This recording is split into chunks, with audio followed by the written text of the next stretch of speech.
Here we go. Yep.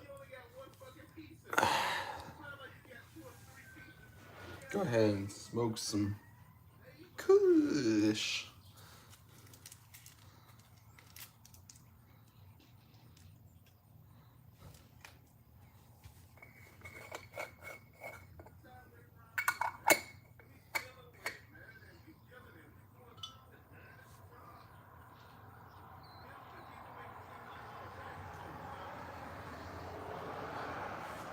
Where the fuck did I put? You got a toker poker? Can you hand me that?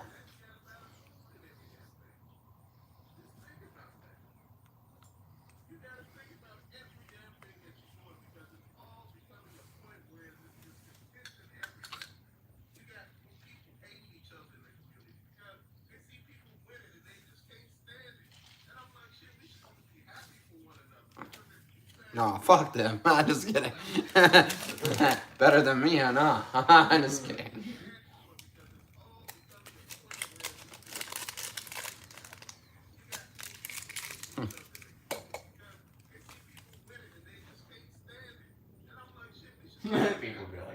Let's see.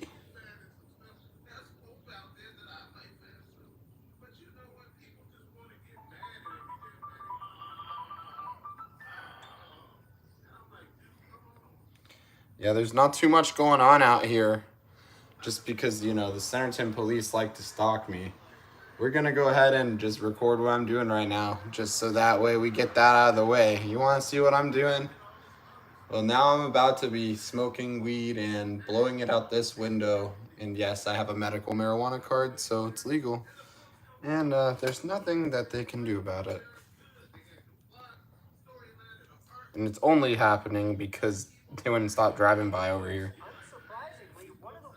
So, maybe eventually they'll learn. The funny thing is, our neighbor has a mag card and they smoke. So, like, even if I wasn't here, it would smell like weed over here. Like,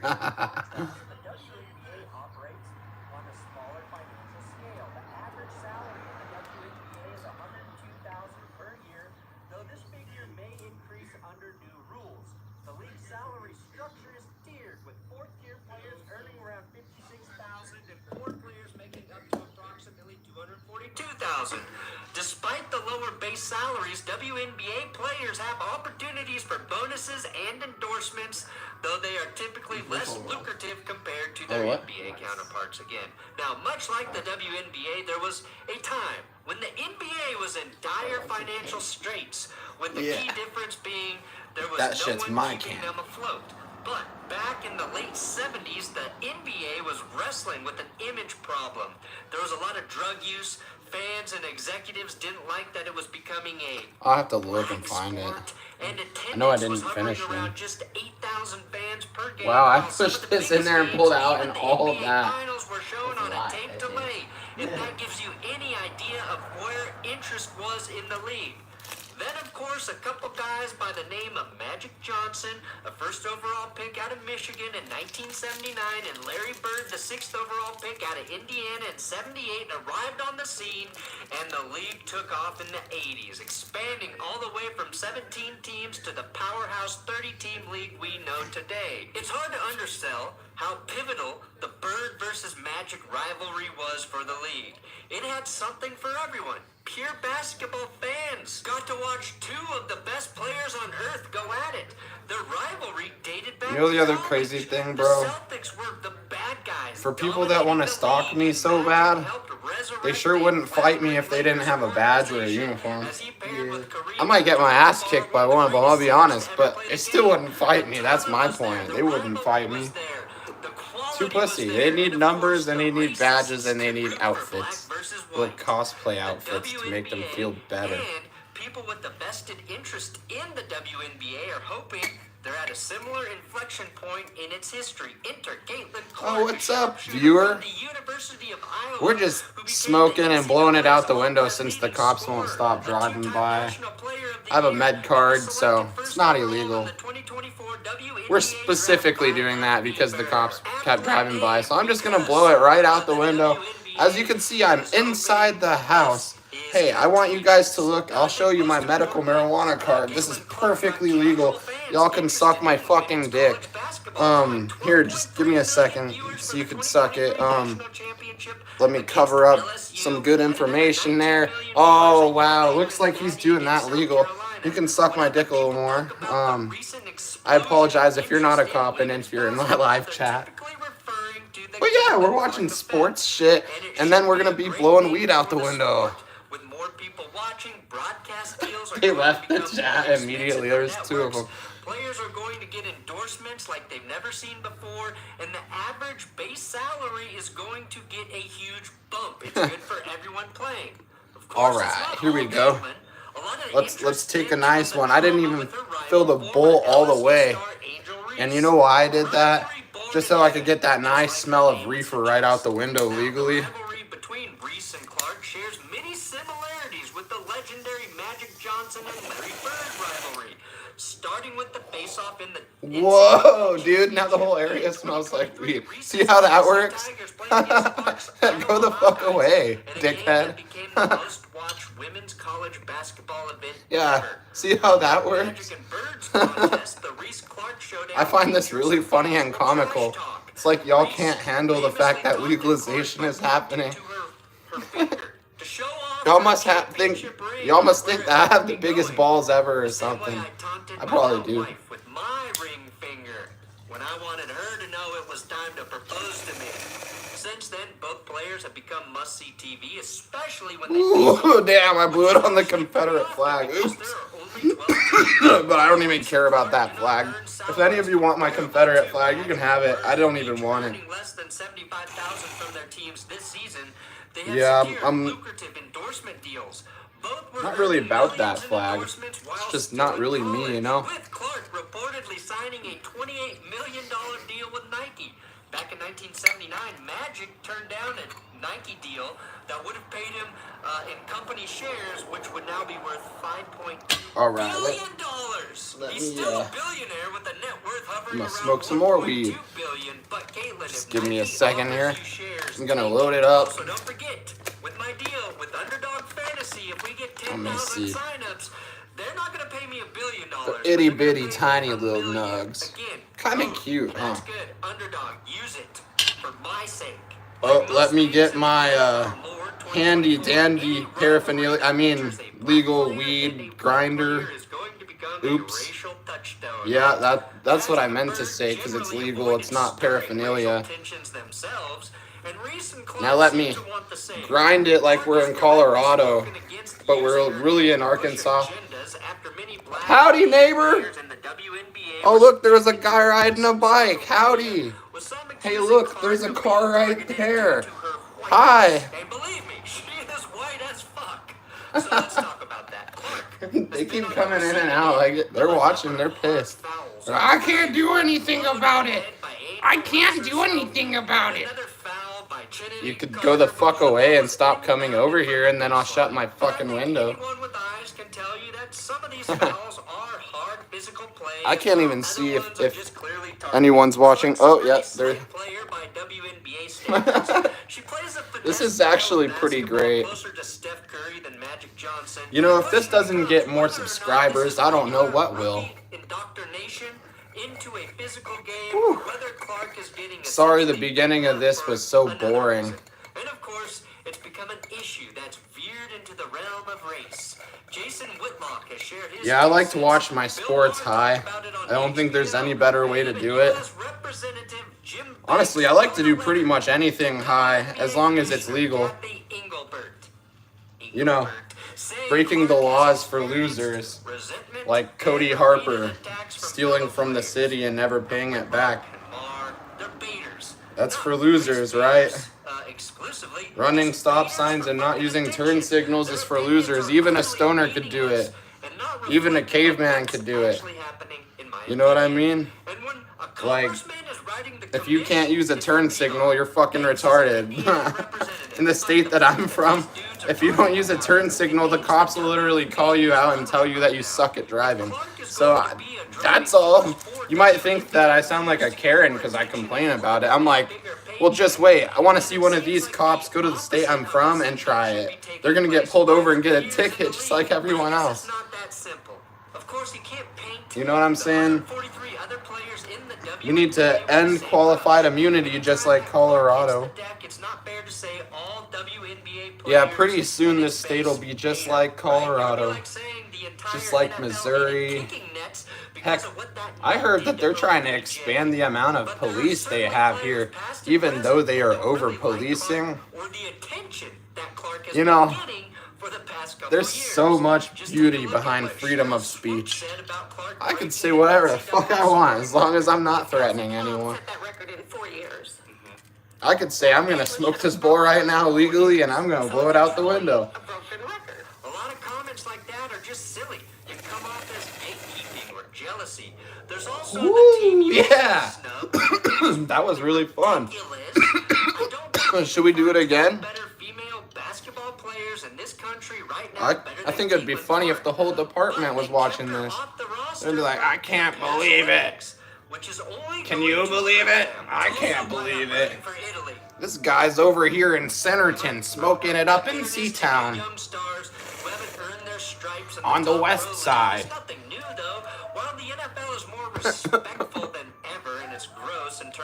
You know, I hope the Broncos don't suck this year. I need something better to do than record the police break the law, because I already know they're going to do that every day.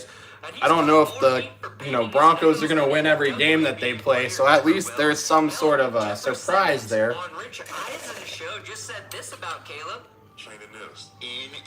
Oh, don't you guys worry.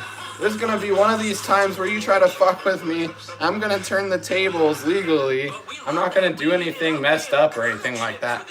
I'm just going to get you guys in trouble legally. One of these times, just wait. That's what I said. I'm just chilling.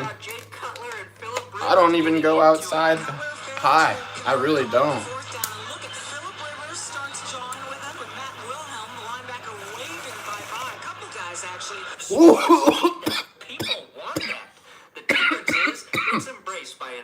I'll bet they're driving around right now watching me smoke weed on their camera. It's probably propped up.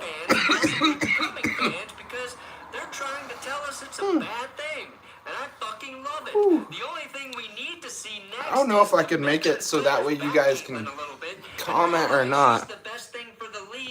I'm not sure how to do that. Let me see if I can. It was nice to see Diana Taurasi. Welcome to live chat. Welcome Clark to the league. Like seasoned. I don't know what start a pool means on here. Chat filter. All messages. Regardless, this was cool to see, and maybe more surprisingly, nearly unanimous. Yeah, I'm gonna have to figure this out probably another time. I don't know why, but comments doesn't show up on there. I was trying to put comments on there so people can speak their feelings. I don't really care if it hurts your feelings or doesn't. It doesn't bother me. Honestly, dude, I had this one judge a few years ago in Rogers for some bullshit. That judge was a real fucking retard. I don't even remember their name. But I heard later on that same exact judge got a fucking DUI, and I thought that was crazy. The WNBA is a blue-collar profession in so many ways that the NBA is not. Then, all of a sudden, this stud player from Iowa that smoke's really lingering. And is painted as the savior of the league. Watch, they're probably going to try to write a new law because of me. Do not blow smoke out of your windows. That's a big no-no. Good thing they didn't include that in the thing. They just said I needed to be inside. I'm in here in the comfort of my home. Ooh. You said it, man. The Messiah for all of women's basketball about and watching the WNBA like never before. Or perhaps they're talking about it without actually watching. I think there is a lot of that going on too. I'm literally doing that right now. That one probably hurt some feelings. There's going to be a certain amount of natural resentment when someone is painted as a savior. Because what do you guys do when stalkers get behind you? Do you 1. A, turn off and see if they're going to try to hurt you? Or do you B, just keep driving and let them follow you everywhere? Or do you C, try to do something about it? I don't know. Stay tuned. We'll find out on Centerton, Arkansas Tyrant Patrol, folks. Honestly, I value my life way too much to do something stupid, just so y'all know. I just find this shit funny. This is kind of just me having fun at this point. If you guys have talked to Broomfield, Colorado Police Department and found my discovery yet, then I'm sure you know all about me because, yeah, get that discovery from Colorado and then look at all the things I did and look at what happened every time they try to come and get me. They will tell you that I'm a little ballsy. I don't like talking to police. Why would I? I can. As you guys have seen on every video I've FOIA requested. But do I like it? Not necessarily. Now, the other night, when I had committed a very tiny traffic infraction and I got pulled over in Joplin, that cop was cool. I could show mutual respect to that guy because he was really cool. And he didn't make it more to, what it needed to be. When you pull someone over for one thing, you don't instantly just start fishing for other shit. That's stupid. Like, for real. He stuck to exactly what he pulled me over for. And honestly, no, I didn't have anything illegal in the car, so if he searched, you wouldn't have found anything. Just like you guys, anytime you've ever pulled me over. And that's what I think is funny is, one of these times, I'm going to let you pull me over. I'm going to let you search my shit and find nothing just so I can laugh at you on YouTube. And that's why I find it so funny. Because the more that I exist on the internet, the more people like lawyers and stuff start to hit me up and they tell me exactly how I should behave and do things. You know what I mean? You don't think that I just get all this knowledge from my butthole, do ya? My butthole is sacred, but I don't get any knowledge out of it. I just fart dollars out of there. And now Clark has pressure to live up to that hype. She has to be one of the best players in the WNBA. It's kind of funny. There was a cop one time that I met. I don't know if his name was Mike Loya or Mike Lira or whatever, but he's like a detective or something. That guy told me, he's like, I used to live in California, and I used to smoke weed when I was a teenager. And I'm just like, oh, wow, so there was a Centerton cop who smoked weed before? Interesting. It's kind of funny who gets hired at these police departments, because they, like, do everything that they harass people for. I don't know, I used to really, not dislike police, really, till I realized that they do everything that they fuck with people for. Like Mike Loya or Lira or whatever the hell his name. He used to smoke weed in California, man. So, that's just one guy. Then you got Blake Jeffers with his terroristic threatening in Washington County. Hell, I don't even know why the fuck Bill is down here. Bro's from Oklahoma City. Like, what's good with that? And then Jeffers, bro. I just don't understand, like, what leads these people to Centerton Police Department? How do they end up here and get hired? I don't understand. And then some of the people here actually want to be decent cops, and maybe they want to change the community, or maybe they had a family member that was a cop, and that really made them want to, do that and make a difference. But the ones that, like, bully people and harass people, they aren't going to make a positive difference.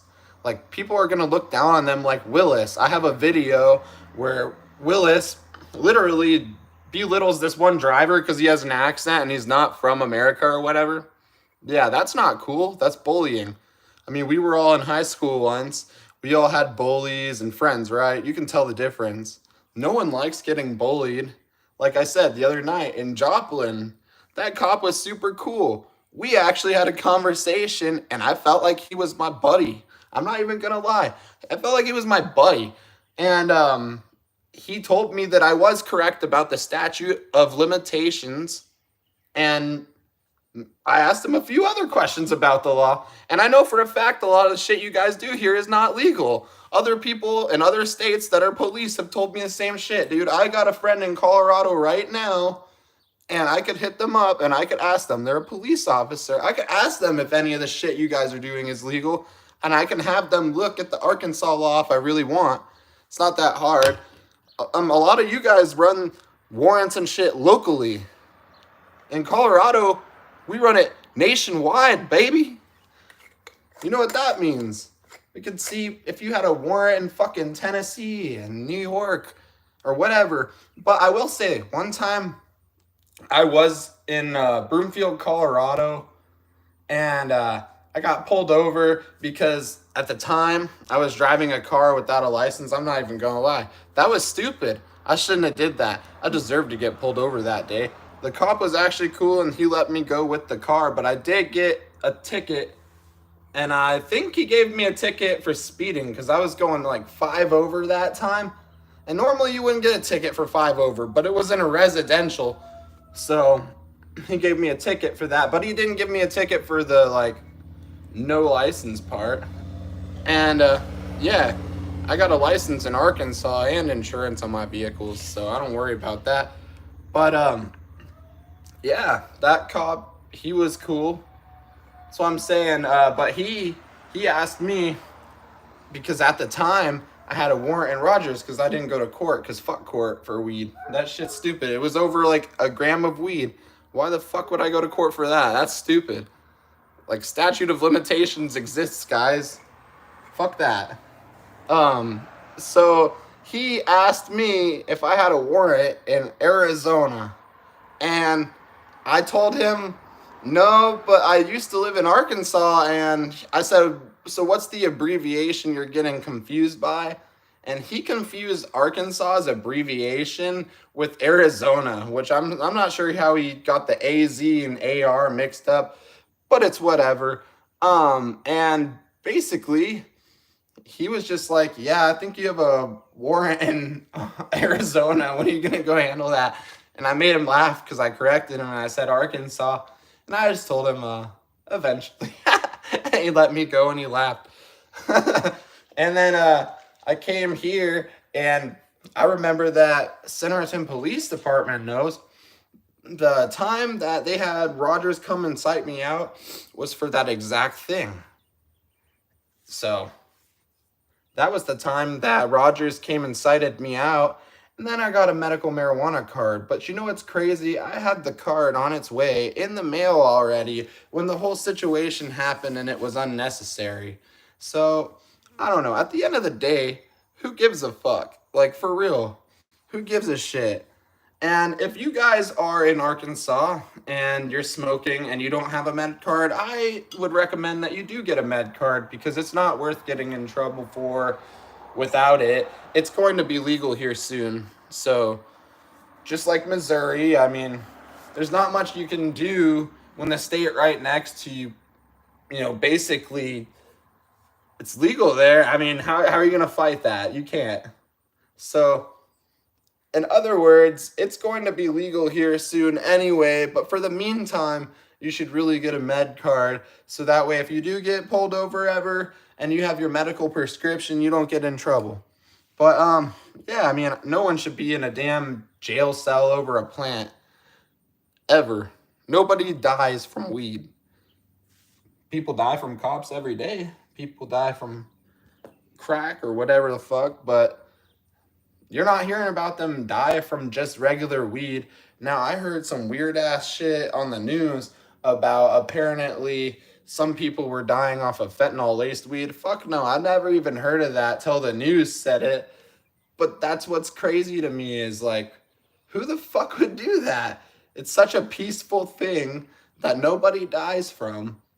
So why would you ruin it? Whoever the fuck did that would put a bad name on weed just by doing that. So it's fucked up, and I hope whoever the fuck did that goes to prison. I really do. That was not in Arkansas. It was something like New York or some weird shit. But there's some weird ass shit that I hear about on the news all the time. I think it's really weird how selective Arkansas is about what they share on the news. A lot of the things that they share on the news are not really valuable, or they're not news at all. I remember a few years ago, I didn't even see it on the news, but they found like 2 bodies on the side of I-49 in one day, and I didn't even see that on the news. I seen it like later online somewhere. I think I was reading on Google or some shit, and then I had a friend tell me about it because they seen it like police investigations, whatever the hell they use, you know, the people that come out, the coroner and all that shit, seen the vehicles for all that. But I don't know, I used to hang out with some interesting people around here, but I have cut off a lot of people because I've found that people here are two-faced, and a lot of people here, how do I put it, they kind of waste your time. They beat around the bush or whatever. I felt like meeting people was easier in a state more north. It's not to say I've never met anyone cool here. I think that Chris is pretty cool. Yeah, I don't know why Christopher Miles doesn't make more videos on YouTube or anything like that. That guy could have had so many video views. Like, I really don't understand why he wouldn't, but I'm really thankful for him getting that video posted on Lackluster. Because of him, we were able to get in touch with other people, and we're just waiting for our moment, for something really big here, so that way, when we show that lawsuit or whatever, it can really get the police looked at and investigated. Because when they lose federal funding or whatever, then they're going to realize, oh, we should have probably, you know, obeyed the laws we were harassing people for. Now, it seems to me, since I've seen the amount of people in the chat go up and down, it seems to me like they like me talking about old warrants and shit when I used to have them. I just need to clarify, I guess. I have 0 warrants in Arkansas, and honestly, I was in Missouri the other night. That cop told me I can't get arrested for that thing from before, so I guess I don't have a warrant on that either. And I don't have any warrants in Colorado. I don't have any warrants anywhere, actually. You can run me nationwide. I don't have any warrants. I have 0 speeding tickets.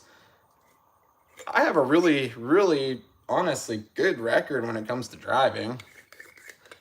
I think I should get like a truck driver job of some sort. You know, I've been thinking about applying for FedEx, or maybe applying for like one of the postal services around here. That might be a good idea. What if I applied for the Centerton Police Department? That shit would be funny. Would I ever do that? Probably not. I don't want to be a cop. And it's not even for reasons that you would probably think. I don't think I could be a cop because I'd feel bad taking money out of people's mouths for really small shit. It's just dumb to me. Like, if someone was speeding 10 miles an hour over and it was not in a residential with kids or something, I'd have a very hard time not just giving them a warning for that. Unless they did it every freaking day in front of me, then of course I'd probably issue them a ticket. That's what I'm saying. But like, I'd have a hard time being a cop because there are some situations where I don't feel like you should have to do something or whatever. I don't think all cops are bad. I think people that think that are kind of narrow-minded.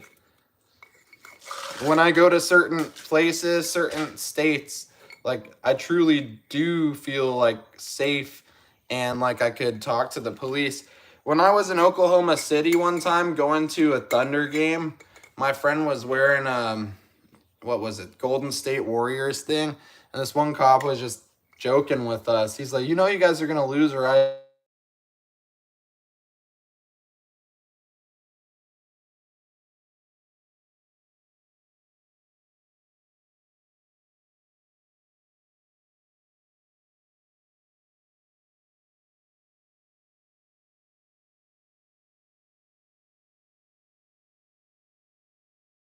that is because I know Mayor Bill with his I don't answer questions. That dude's just gonna act weird, or someone's gonna say something stupid. I got my girlfriend calling me. I'm not even gonna lie, I'll probably end the chat soon or whatever, but for now I'm gonna let that ring. I don't even think I'm being a dick. I told her I was gonna be on live chat. If you're wondering, yeah, my girlfriend does not live with me. It's probably why you guys are wondering, why do we only see your sister there? Hey, you know what? There was one time, you know what? Thank you guys for pulling my sister over.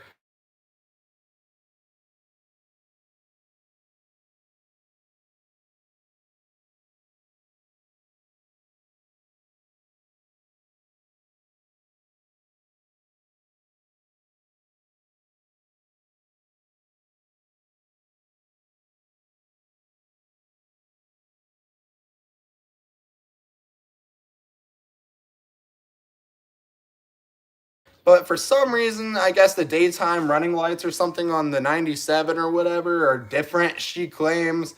I'm like, dude, there's a little fucking switch. You just flip it on and off. Like, that's how it works. Just like a damn outlet for your room. I'm gonna message her real quick. She is tripping. Give me a second here. I apologize. I'm not trying to be boring.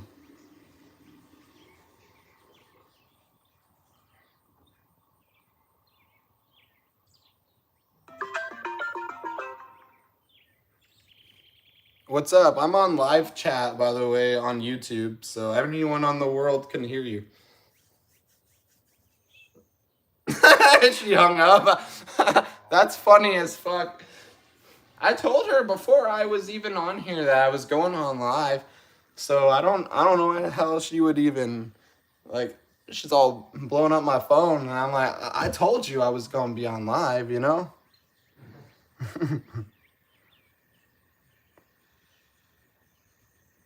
Let's see.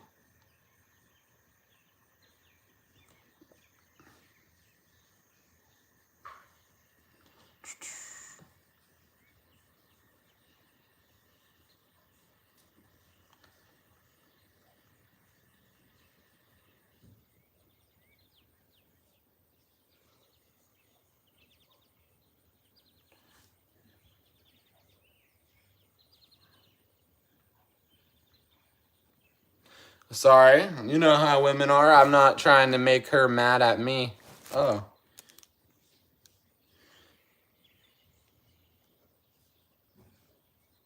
Shoot. She's just asking me advice. Oh, she wants...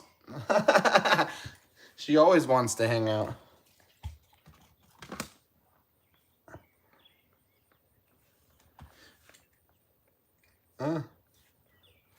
Don't y'all hate when someone says, oh, it's not that important? It's like, well, clearly it was, dude. You were calling my phone like crazy, motherfucker.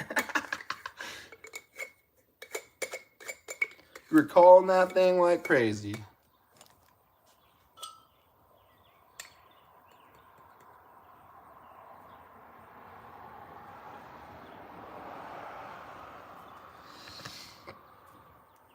It's kind of cool. The live chat has been a little bit better than I thought. Live chats, I used to do live chats on an old channel like 5 years ago or some shit.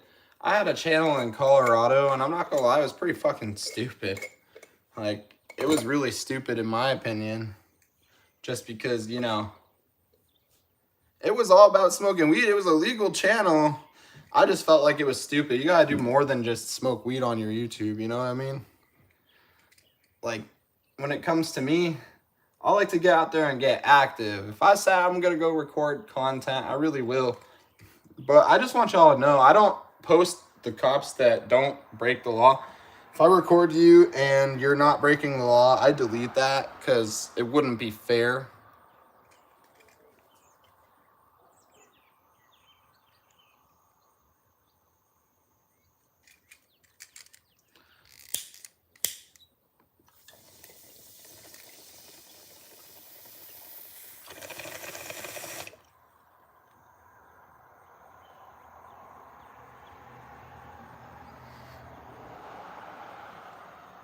Whew, that one tastes really good.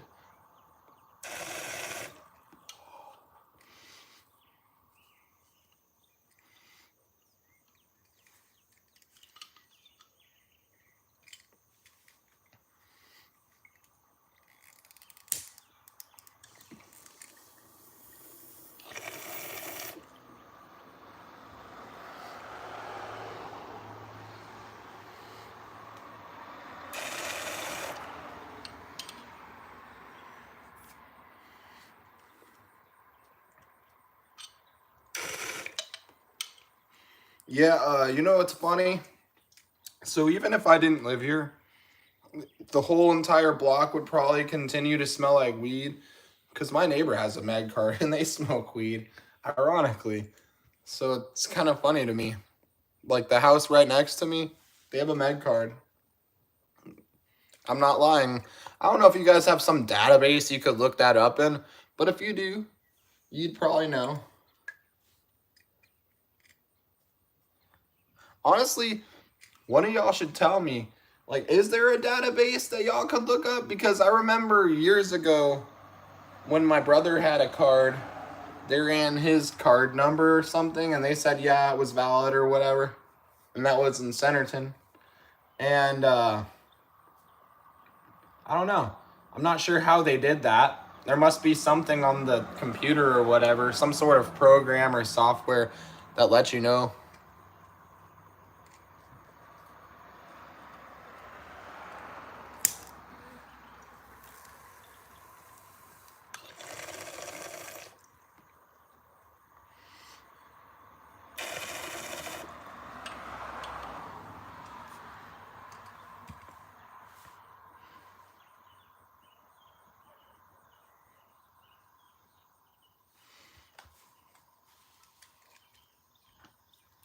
If anyone else is in the chat and you fucking hate DoorDash, yeah, you're not alone. DoorDash always adds things to try to screw their drivers. I'm not even gonna lie. I wouldn't even care if I lost that job. It doesn't matter to me. I could get another job. It's not hard. Heck, place I got my tires from, my family member was like, I could help get you a job there. But I didn't really care about the hours there. I feel like I could make more on DoorDash, go into the rich neighborhoods. I don't know.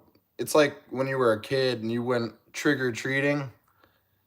The rich neighborhoods always have the most to offer when it comes to like candy. I mean, you'll make the most money off of rich people.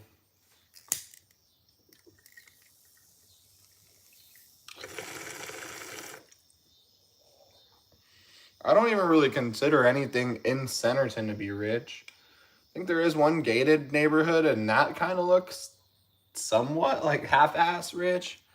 But when I think rich, I think like the Waltons buying the fucking Broncos and shit.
I might go take a walk here in a little bit.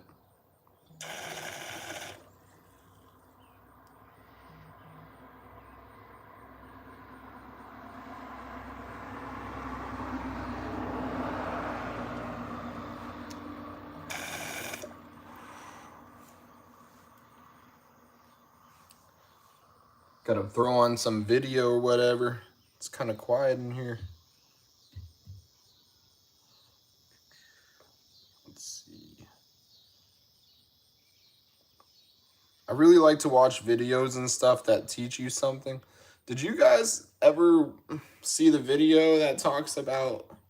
Here, I'll show you guys the video because I think it's interesting.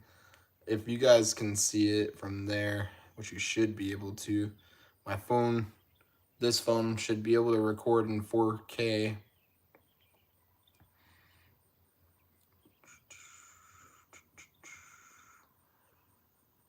Welcome once again to Leto's Law. Here's Steve Leto.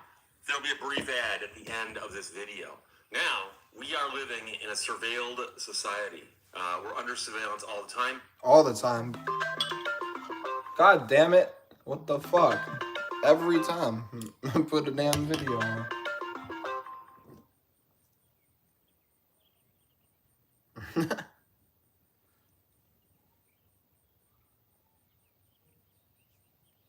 I'm still on that live.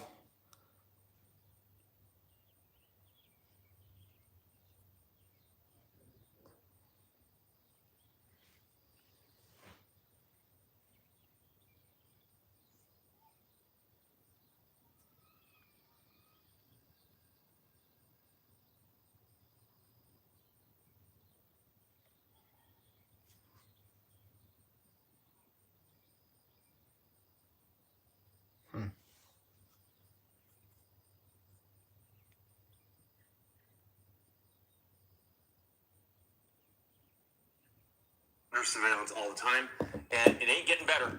It's getting worse. You might go, Steve, how could it get worse? Well, how your FedEx driver is helping cops spy on you.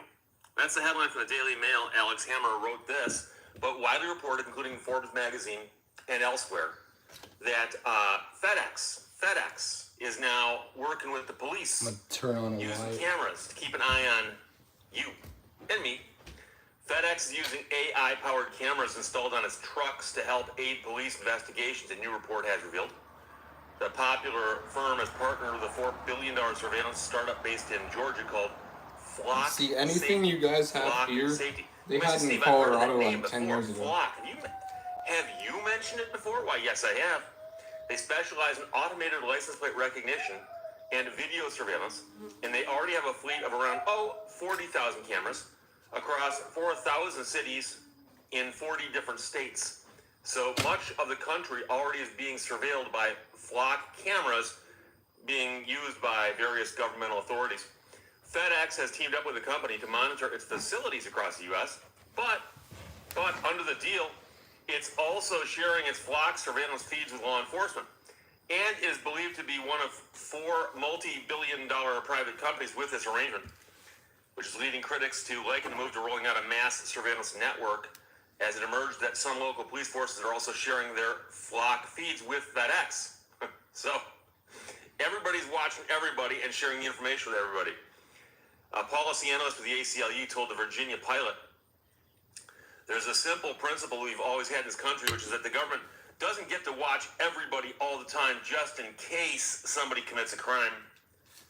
These cameras are being deployed with such density that it's like GPS tracking everyone.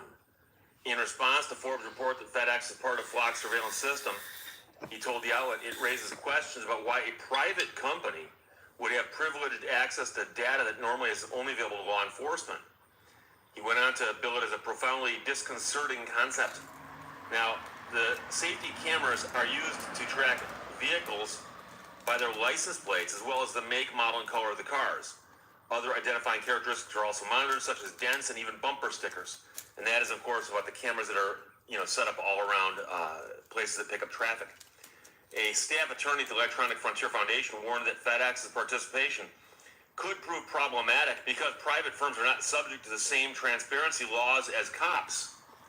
This, she told Forbes, could leave the public in the dark, while at the same time expanding a sort of mass surveillance network.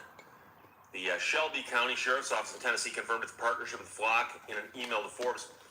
We share reads from our Flock license plate readers with FedEx in the same manner we share the data with other law enforcement agencies locally, regionally, and nationally. Now, you'll notice there's a word in there that doesn't belong there. He says, we share the reads with FedEx in the same manner we share the data with other law enforcement agencies. And of course, FedEx is not a law enforcement agency, so why would they be listed that way? But he also confirmed his department had access to the flock feeds from FedEx. So he says, look, they give us information, we give them information. Yeah, we're all getting along here. The participation was unmasked after Forbes found the name of the force on publicly available lists of data sharing partners, along with others such as the Pittsburgh Police Department in Indiana, just outside of Indianapolis. Pittsburgh Police Chief reportedly did not comment on why his department is participating, but insisted the force had not requested access to a private system. Only those listed under law enforcement, he said. Now, an assistant chief of Greenwood confirmed its force in Indiana is similarly participating. Memphis Police Department also stated it received camera feeds from FedEx, but did not confirm if these were provided by Flock. When speaking about networks of license plate readers, a senior staff attorney at the ACLU told Forbes, the scale of this kind of surveillance is just incredibly massive. He went on to describe to the outlet how the warrantless monitoring of citizens was quite horrifying. Yeah, sometimes I smoke weed and I blow it out that window and I record cops break the law out the same window. And sometimes I do it at the same exact time. So they're saying, look, it's kind of funny, huh? And the packages they deliver. That's my way of interpreting what he just said there. But I'm not sure if that is. I don't do it every time smoking or anything like that. Just whenever I see a cop drive by. But some critics suggest it is flouting the basic tenets of the Constitution. For now, it is currently unclear just how far-reaching the partnership between law enforcement and FedEx actually is, or how much flock data is being shared. Forbes also found that FedEx was not alone in doing this. Kaiser Permanente, the largest health insurance carrier in the U.S., is also taking part. The company shares data garnered from flock cameras with the Northern California Regional Intelligence Center, which works with local and federal police investigations of major crimes across California's West Coast. As part of our robust security programs, license plate readers are not only an effective visual deterrent, but the technology has allowed us to collaborate with law enforcement within the parameters of the law, a spokesperson confirmed. The technology has also been used in response to warrants and subpoenas, as well as in other scenarios regarding potential or ongoing crimes on the facility's premises, and it has supported the arrest and prosecution of those committing crimes. Cameras are labeled to disclose to passers-by they were being filmed, but she declined to comment when asked about where the company had these cameras deployed. Meanwhile, police around the world over the past few years continue to pick up Flock as a partner, with more than 18 Man, I get a real good view out this window. But that is right again there. Around the world. Overall, more than 3,000 American communities use Flock technology. Only 10 years since the startup began in 2014. The firm today is valued at nearly $4 billion and continues to receive a steady stream of venture capital. A couple of years ago, it raised an astounding $300 million in 7 months, followed by $38 million in February of 23. It uses real-time data to enable and incentivize safer driving, the description on the website says, describing the effort as the world's first fully digital insurance company for connected and autonomous commercial vehicles. Eliminate crime in your community, it also says, and suggests that you could be doing this, for instance, at a grocery store. And, here's the thing. We've talked about this before. There are, traffic cameras, okay? We've talked about these for a long time. Some states have more than others. I'm talking about a camera that's parked someplace that is triggered by, like, say, a radar device to indicate whether someone's driving too fast, snaps a picture of your car and your license plate, and they send you a speeding ticket. Colorado has these little cameras on the traffic light, and these cameras, if you run a red light or something like that, it'll send you a ticket in the mail. So, like, they don't need a cop present, and that makes it so that more units can be out helping the community or doing something to stop, like, violence or something like that, rather than having to deal with that. It just sends you something in the mail. Kind of genius. At the same time, I don't really want that to happen here like anyone else wouldn't, but eventually when they get enough money, I would imagine technology everywhere, it kind of just expands. If they have it in Colorado, eventually they're going to get it here when they can afford it. It's just when will they get it? Just like I know about those drones and stuff like that. Like, dude, like 10 years ago when I was like a little kid, I was riding my bike on a trail at night, and I didn't know the area I was riding my bike through was a high crime area. And I had a police drone fly up on me and got all low. And the weirdest thing is, it's just like the ones in South Park. Ooh, look, one of you people. Let's see. Is he gonna break the law on camera, on live?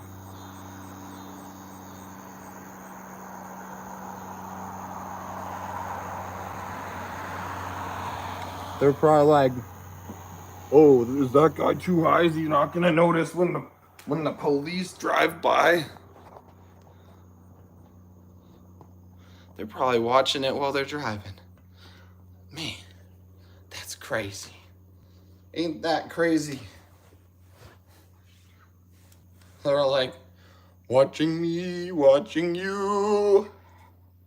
And you pull up to a light and you don't stop properly, the camera might get triggered, take a photograph of you and your license plate, and send you a ticket. We've also talked about, bridges, where instead of having a person taking tolls, they just simply photograph your car as it goes over, and they send you the bill.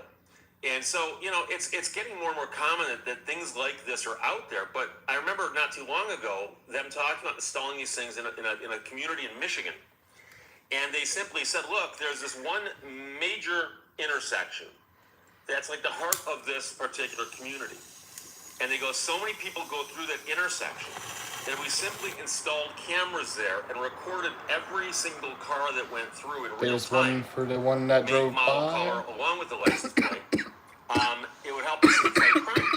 Because quite often somebody will say, hey, this person just robbed a gas station and they're driving a 1965 blue convertible Impala. Guess what? A 1965 blue convertible Impala just went through this intersection. So now we know which direction they're going, and when they went to the intersection, we can kind of use that to triangulate where they might have headed, right? And you go, okay, I understand that there's uses for it, but do you really want to be tracked every place you go? And the people who make these decisions are supposed to be weighing this stuff, okay? And generally speaking, the Constitution appears to suggest that when you're fighting crime, you've got to kind of follow the leads, look at the evidence, your suspicions, and then your, your probable cause, and start narrowing down, how you're looking for somebody that way. And these dragnet searches, what they call them, that sweep up everybody. Now, it's true that if no one told you that your car was photographed and identified and then logged someplace, you would never know, and it wouldn't actually hurt you. But the fact that they're doing this does raise the issues about Big Brother, okay? And I do think that most people pause when asked, do you want to live in a 100% surveillance state? Everywhere you go, you're being filmed and recorded, documented, and logged as data points. And you'll probably never know about it. It'll probably never affect you, other than the fact that you'll know what's happening. But does that bother you? And I think most people say, yeah, it kind of bothers me. Now, I remember, and I've had this discussion with a good friend of mine, about license plate readers on police cars. Because years ago, they came up with the technology that would allow a police car It's honestly to be driven genius through a technology, parking lot. really. And I realize they can put the technology in other cars, but generally speaking, it's the police. I'm not even drive gonna the car lie. through the parking. I was in Seneca for that same exact thing. I never went to court in Kansas City for it, and they dismissed it, like I said the other night when I got pulled over in Joplin. But the thing is, bro, that I had been, like, in other parts of Missouri before it was legal, I had been arrested and taken to county jail for the same thing for, like, multiple years, even after statute of limitations. And now they finally gave up on it, and statute of limitations is for sure up. And basically, after a year from the failure to appear, which was also a misdemeanor, they just couldn't charge me anymore. So that's what really happened. It pushed it out longer. But those traffic reader, license plate reader things, I was pumping gas and I went inside and I did nothing wrong. And the Seneca police, they ran my plate. And yeah, from there, they followed me when I left the gas station and pulled me over. And then I went to court the next day, and the judge dismissed everything and only made me pay a $50 court fee because they made me leave my brother with epilepsy in my car with no food and no money or anything. And he really just didn't even have service on his phone to get a hold of anyone. So this judge felt bad in Neosho because that's where they took me from Seneca. And that judge felt bad. And the funny thing about it all is that she let it all go, and she was more pissed off that they did all that to me over that weed charge, because it was like a really petty weed charge anyway. And she was just like, they left your brother with epilepsy and no medication and all that in your truck. Well, I'm gonna get back on here in a second.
and it's got these cameras that kind of face sideways, and it picks up the information of all the license plates it's being driven past, and it can run the information really, really fast, and then go, oh, there's a vehicle right there that appears to belong or be connected somehow to somebody with an outstanding warrant.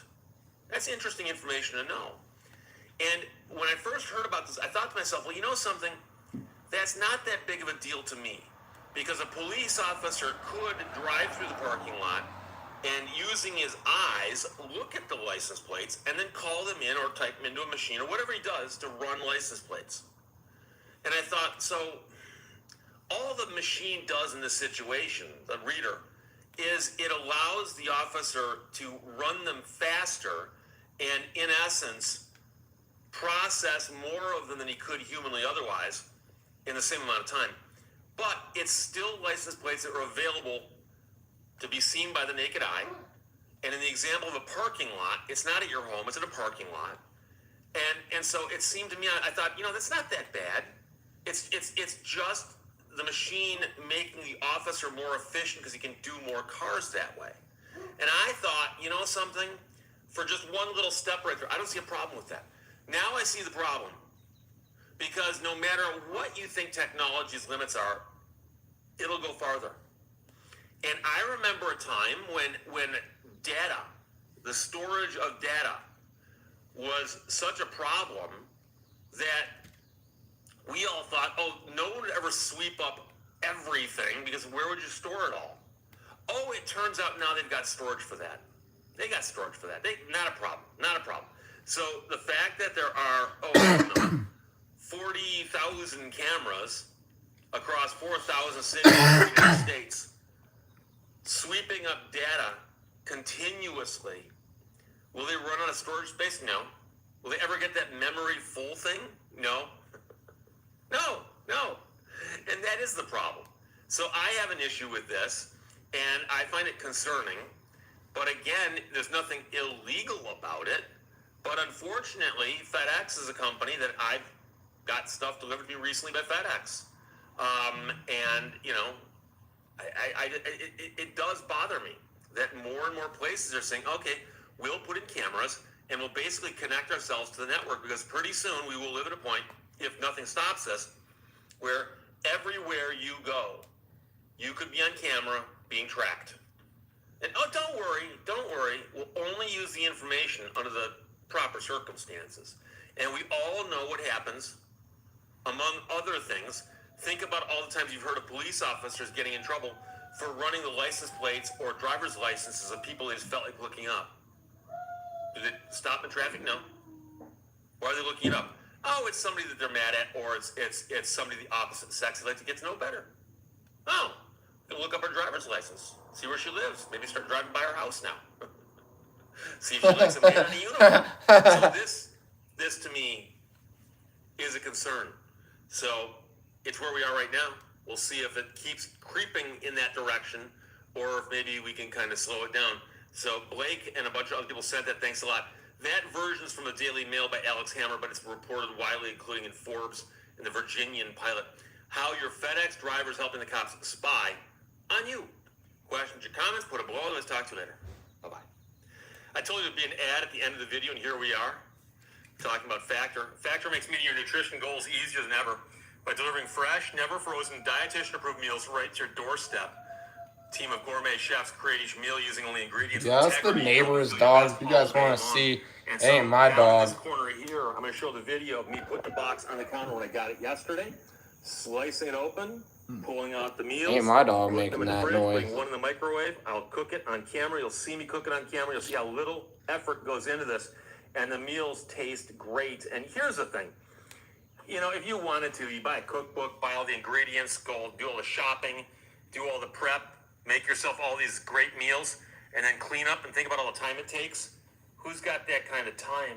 And the other day, I had to leave my house. I had 10 minutes. I had to leave my house in 10 minutes, and I actually thought, boy, I wish I'd had time to eat. And then I realized, oh, I got a Factor meal in the fridge. Go downstairs, grab it, throw it in the microwave, 2 minutes. 2 minutes later, I pull it out, put it in the counter, let it cool off a little bit, eat it, and I still got out the door in the 10 minutes that I'd given myself to get out the door. So from the moment I conceived, oh, I need to eat, to the moment I was going out the door, come here.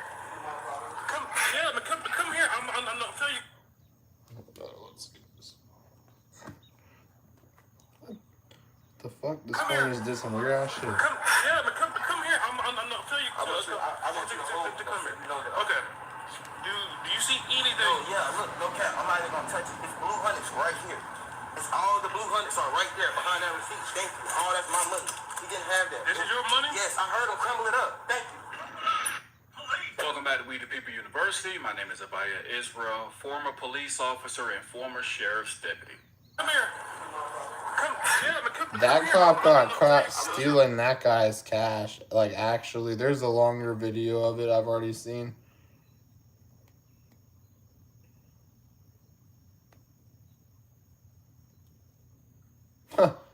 Sorry, our wedding will have to be... Sometimes I just like to watch this shit. It's entertaining. Why did it take us so long to open the door? You have you under arrest. For what? For not listening to me. I haven't done nothing wrong. Murphy, please tell this guy. Sit down. Look at him. Look at him. Hands on top of your head. Look at him, bro. Hands on top of your head. Welcome back to We the People University. My name is Abaya Israel, former police officer and former sheriff's deputy. This video is brought to you by the Covington Real News Network YouTube channel. If you have not subscribed to his channel, please make sure you show support and go and do so. Today we're going to take a look at the Covington Police Department located in Kentucky. Oh shit. Let's take a You quick guys look got at this somebody clip. down there. They're driving with no headlights on, You got boys. guns all over here. This They're is going America, down bro. there. Oh Second shit. Amendment. Or are they too busy watching me? Haven't done nothing. Right, this is a fucking scoop. Honestly, that person will probably be home or wherever the hell they're going before y'all even find them. Bro, a scooter. I'm not sitting down. Sit down. No. Sit down. No, I haven't done nothing wrong.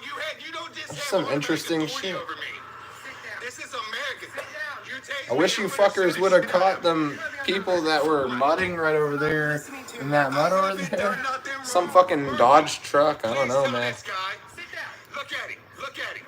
Hands on top of your head. Look at him. I seen a Dodge truck. I just don't call y'all because y'all, one, I'm not a snitch, and two, fucking, I don't know. I just don't care to call you guys. Why would I let you guys know about it? I just wish you guys would have seen him do it. Because that guy was a douchebag for that. It was the same fucking white Dodge every time. His phone to record. So why is your gun out? Why are you aiming your gun at him? You put your gun back in your holster, and as soon as your partner arrives on scene, you take it out again and you brandish it and you aim at the man holding the scooter. Well, in the state of Kentucky, wanton endangerment can be either a misdemeanor or a felony. Let's read this real quick. While Kentucky doesn't have a statute specific to brandishing weapons, a person could face charges for menacing or wanton endangerment. Wanton endangerment charges apply when a person's conduct creates a substantial danger of death or physical injury to another person. A Kentucky court held that pointing of a gun, whether loaded or unloaded, provided there is a reason to believe the gun may be loaded at any person, meets this definition. Depending on the defendant's conduct, wanton endangerment can be a Class A misdemeanor or a Class D felony. But I guess in this particular case, it's okay because it is a police officer, after all, who's aiming the gun at a citizen multiple times and then following up with a false arrest. Let's keep watching. If you got guns all over here, this is America, bro. Second Amendment. No, haven't done nothing. Haven't done nothing. Right, this is a fucking scooter, bro. A scooter. I'm not sitting down. Sit down. No. Sit down. No, I haven't done nothing wrong. You don't just have automatic authority over me.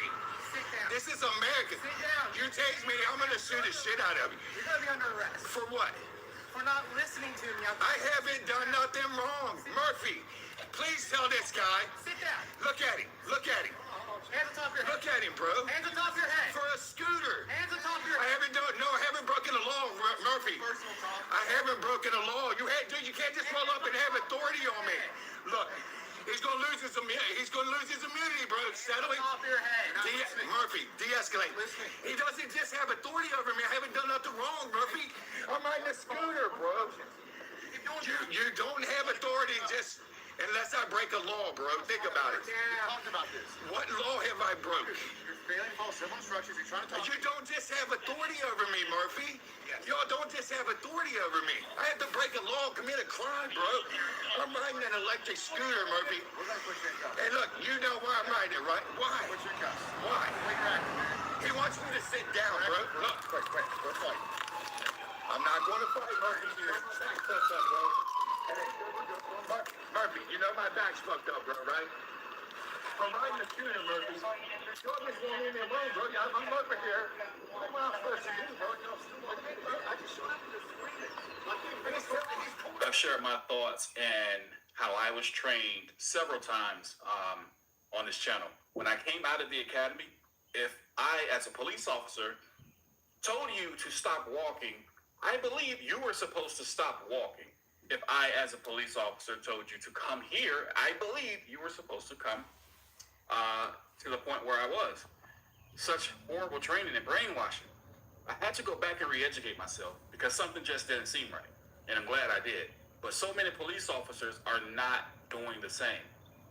I get a lot of questions about, Abaya, what made you leave the police department? Why are you no longer a police officer?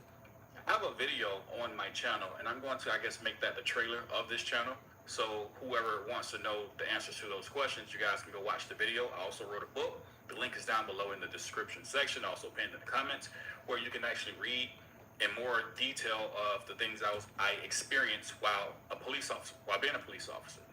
But these type of things, there's just some things that just never sat right with me. It would never make sense to me. And this video is a perfect example of that. You don't just walk up to a citizen, you tell him to sit down on the ground. You're pointing a gun at him, and his hand is on the handlebar of the scooter. The other hand is on his phone. Not only do you point a gun at him, you put your gun back in the holster, you pull it back out when your partner arrives. That part I really don't get.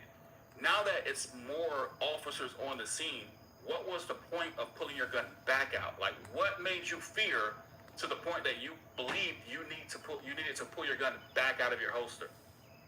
Brainwashing in the academy. All right, I've said it a million times, but this is policing in America, and make sure you always report the police. With that being said, We the People University, signing off.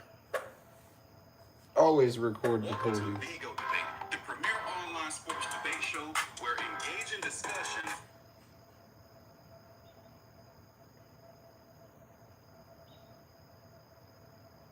Oh my. Some of these videos are just fantastic. Maybe I could become one of those reaction channels. That's how you get doing your work out. Welcome back to We the People University. My name is Abaya Israel, former police officer and former sheriff's deputy. Imagine going to work and being fired by your job for whatever offense you may have committed.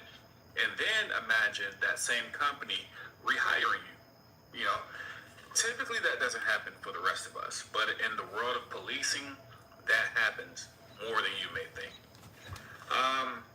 We're looking at the New Carrollton Police Department, and I'm going to read a piece of this article to you guys. Former New Carrollton police officer Jeffrey Harris was sentenced for assault and reckless endangerment in January. So how did he get a new job with the same city? After stepping down from his job where he broke the law while in uniform, the former officer was hired back by the same city who had just accepted his resignation. He should have been fired.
sure how much working out he's actually talking about. I don't know. The incident involving Harris ultimately caught the attention of the Prince George's County State's Attorney's Office. The office would later open an investigation into Harris's actions and present evidence to a grand jury soon after. In April, Harris was charged with 4 misdemeanors, including second-degree assault, reckless endangerment, and 2 counts of misconduct while in office in connection to the arrest that we're now I think they're watching. flying the So police how drone right over did he here. get another job? Like, literally, it looks like it. Watch out there, watch out there, watch out there. Watch out there, watch out there, watch out there. Appears that way.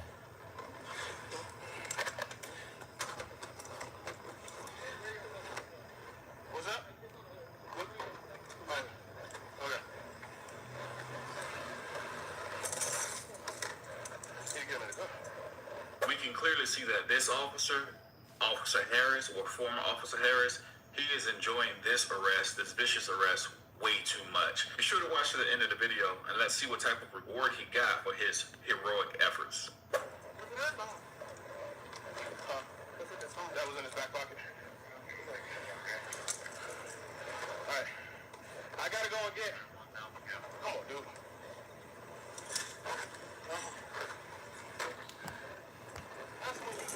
Oh, yeah. Soon, they find their There's suspect. that drone. This man in the white shirt. Let's go. Sergeant Jeffrey Harris arrested that man, but when he put him into a cruiser, he did something authorities said broke protocol. Get up in that car. Get up in that car. He placed him in the car upside down. Watch out there, watch out there, watch out there. Stop, stop, stop. The man's head sat on the car's floor. His feet dangled in the air. The manner of the assault that took place is exactly how Freddie Gray died. Prince George's County State's Attorney's Office said Harris created a substantial risk of death to the suspect. It later charged him with misdemeanor second-degree assault, reckless endangerment, and misconduct in public office. On January 26th, a judge sentenced Harris to 45 days time served for his actions related to the suspect's arrest. 8 days later, he would offer Chief Rice his resignation. But in Harris's letter to the chief was a surprise. He revealed he had already been offered a new job elsewhere in New Carrollton city government. Despite the fact the city said it knew he had went to trial and had been found guilty on the 3 charges, including misconduct in office. City data shows Harris is eligible to make roughly the same amount of money he did as a police sergeant. I But think you Urbina could says almost he definitely maybe has see it on the better working camera hours even. now. This is a man. It's the who front violated the camera, public so it's trust. not as This good is as the not a back, person but that we should be hiring for anything. So not only was this arrest brutal and dangerous and could have seriously injured this victim, or worse, the officer was allowed to resign and not be fired, and after that, rehired by the same city and actually given a promotion. You're making the same amount of money with better work hours. That sounds like a reward to me. It's possible You have to that hold them one's an accountable. Make airplane, you but know I your don't rights think and so. Always report the police. With that being said, we the People University, signing off. Want to learn your rights? Make sure you register for our online video course titled Surviving the No, I Police. don't think You will so. learn everything you need to know when it comes to protecting your rights against I've tyrannical legitimately cops. seen So their make sure actual you visit drone, but WeThePeopleUniversity.com and register today. that We've got store-wide savings this 4th of July at Metro Appliances and More. Take advantage of 20, 30, even 40% off on laundry, refrigerators, dishwashers, ranges, even outdoor grills. We have top-load laundry sets as low as $4.79 each, and front-load a laundry plane sets goes starting much at faster than that. That's a $7.99 each. drone. We've got French door refrigerators from just $17.99. Shop online or in-store to save like the now South at Park Metro ones. Appliances and More. The right price on the right product right now. matter of fact, I'm gonna show y'all that. That shit's funny to me.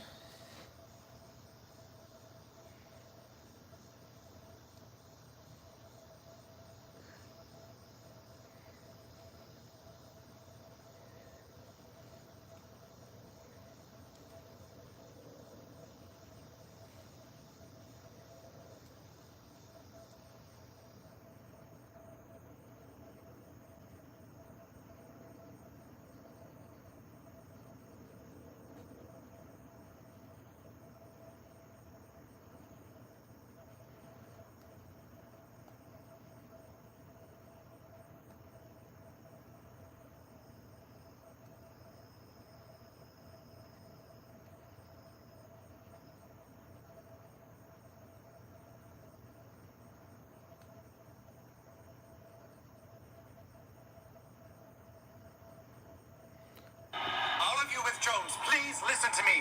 Shock and outrage all over the state tonight after an on-duty police drone chased and shot down an unarmed civilian. And worst of all, yes, the civilian was black. I am a drone hobby enthusiast. I would never use my drone in a way that contradicts the drone hobbyist code of conduct. I don't know what you do.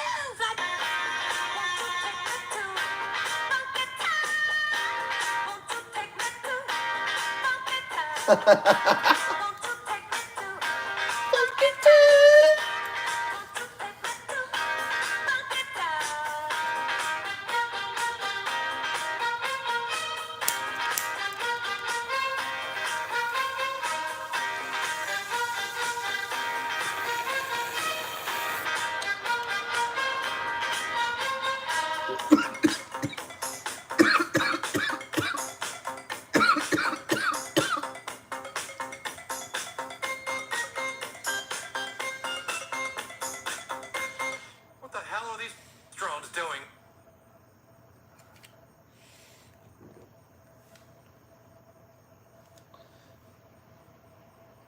That was pretty funny, huh? It's like literally the type of drone. See that little police drone on there? It's like the exact types of drones they fly, and they got these little ones. I forget what the hell they're called. There's too many damn ones. But they got these really small little ones also that hover up there. And it's actually crazy how much airtime they get. That's like some military drones right there. South Park.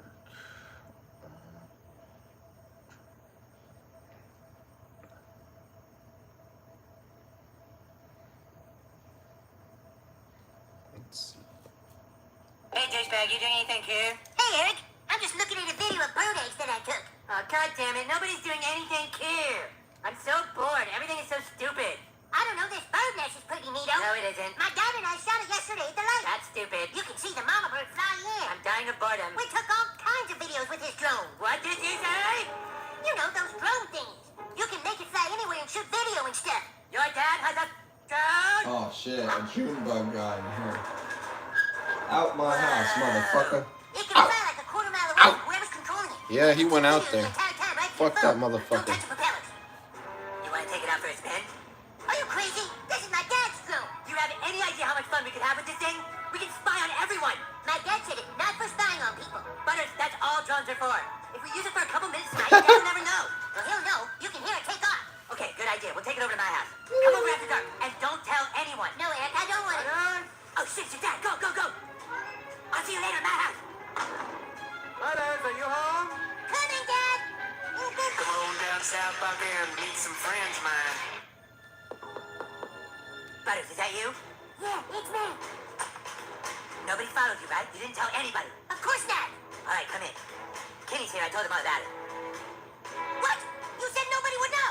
It's just Kenny. Like, we're not going to tell Kenny we have a drone. Come on, Butters. Hey, that All right, fucking come on, drone's let's figure it back. out.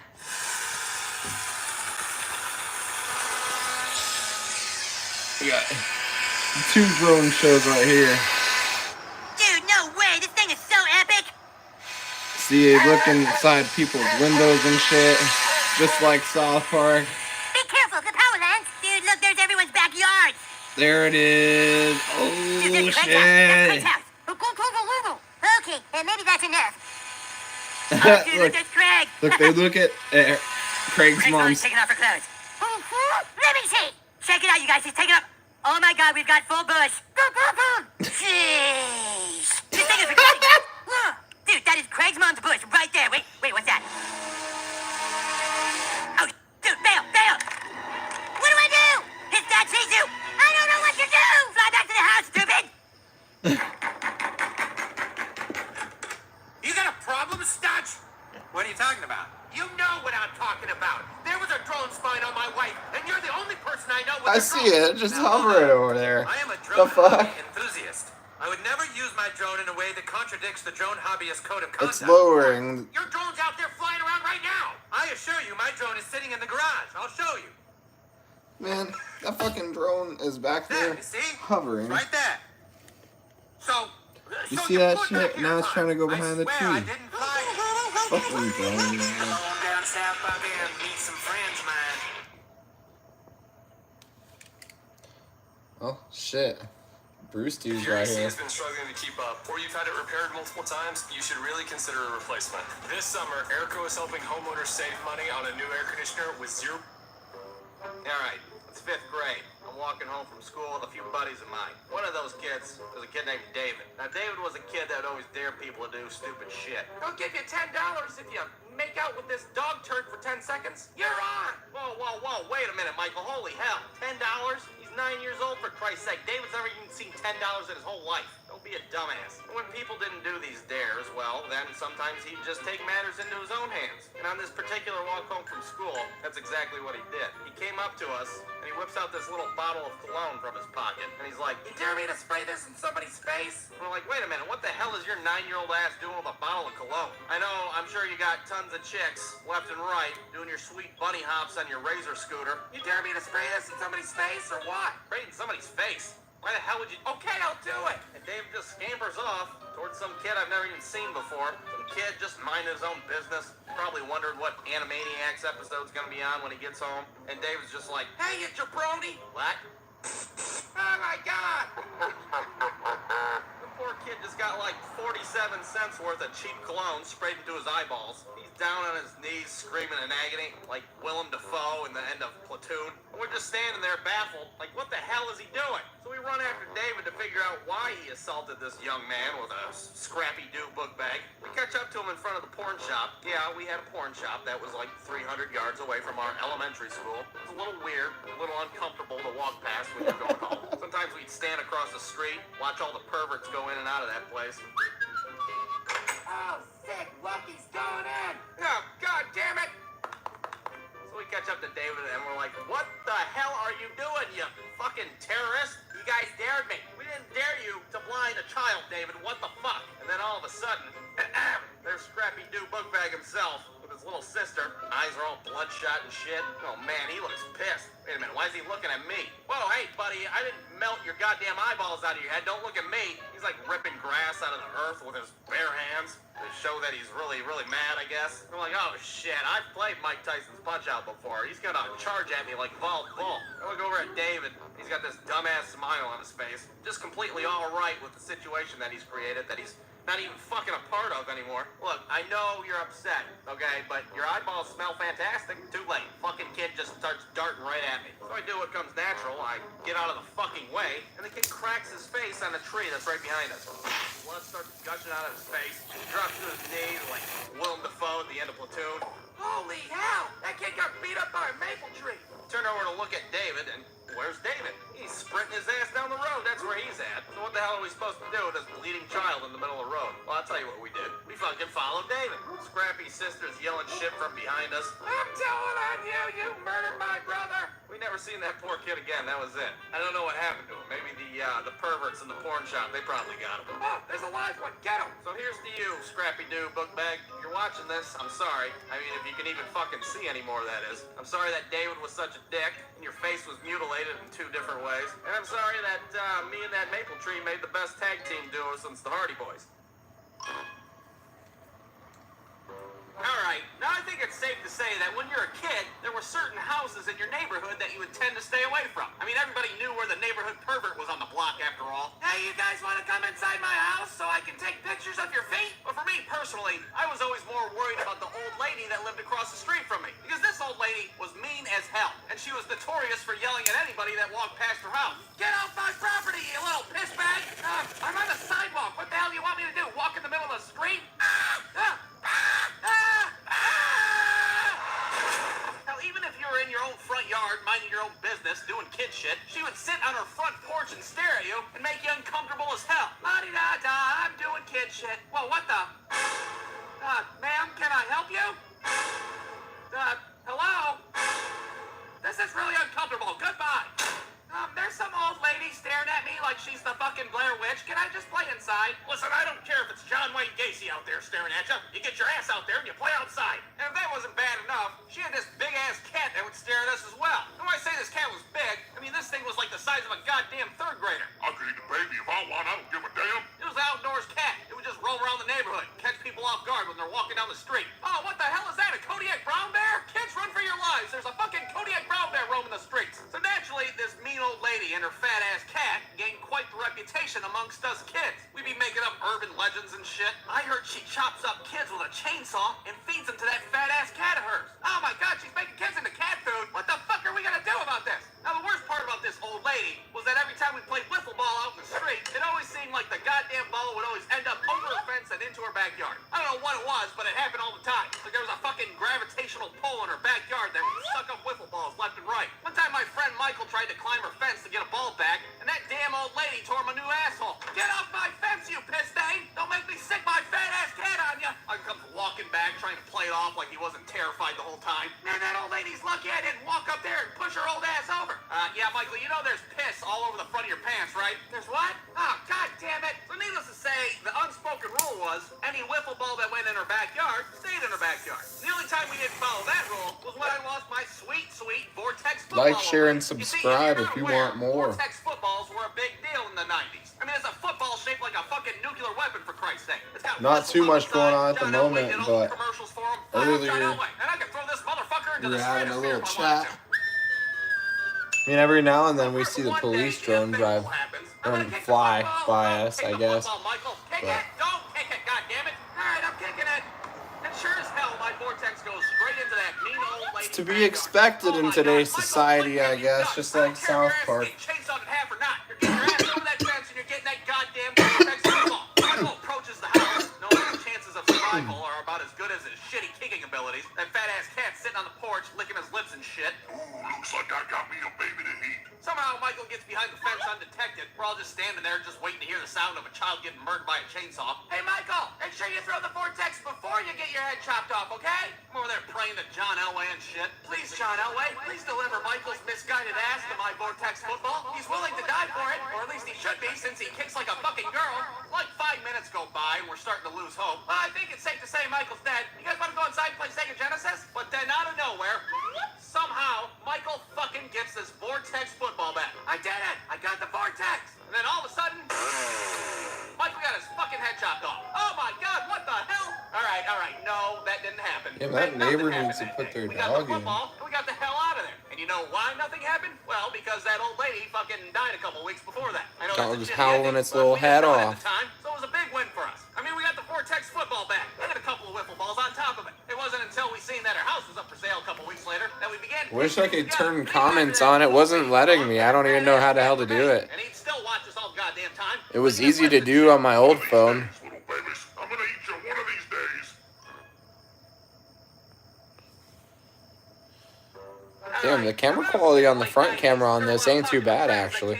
I mean, from hustling kids and Pokemon cards to cleaning digital poop up from your Tamagotchis. You name it, I took part in it. But one thing that just seemed to pop up out of nowhere was Razor Mini Scooter. Aw, Now, I shit, may be it's another wrong, June but I bug. believe that my friend David was the starter of the whole Razor Mini Scooter craze. Because he was the first kid on my street to have one. And once he had one, every kid on the whole damn block had one. All of a sudden there's TV commercials coming out and I don't shit. really hate I June ran bugs. and I ride It's just Razor annoying Mini as Scooter. hell when they crash into Everything everything. because I've had way too many DUIs that I can't drive a car. And looking back at it, I don't even know why they were so cool to begin with. Check out my sweet Razor Mini Scooter. Isn't it sweet? Is it fast? No, dude, it's slow as hell. Is it fun to ride? No, dude, the handlebars go crooked every time I get on. Well, damn, that sounds amazing. I can't wait to get one myself. And sure as hell, when my next birthday rolled around, I did get one. Now, granted, it wasn't a Razor Mini Scooter. It was generic, an off-brand, if you will. So if you look close, it didn't say Razor Mini Scooter. It said something like, fucking Fraser Mini Scooter. Hey, baby, I hear the blues are calling, toss salads and scrambled eggs. But for that whole summer, me and my friends were all about mini scooters. That is, everybody except for my next-door neighbor, Michael, who didn't have a sweet Razor Mini Scooter. Hell, he didn't even have a slightly shittier Fraser Mini Scooter either. All Michael had was this old-ass skateboard from the 1970s. Hey, you guys like my sweet Richard Nixon skateboard? Michael, where the hell did you Richard get that thing? Nixon My stepdad said he skateboard? found it in the river. Come on, you guys, Fuck let's go to that Tom's guy. Donuts. Now, Tom's Donuts was this little donut shop around the corner, and we like to scooter around in their parking lot. Now, of course, they didn't like us scootering around in their parking lot. Hey, can you kids take your little midget scooters somewhere else? Kiss my ass, Tom's Donuts.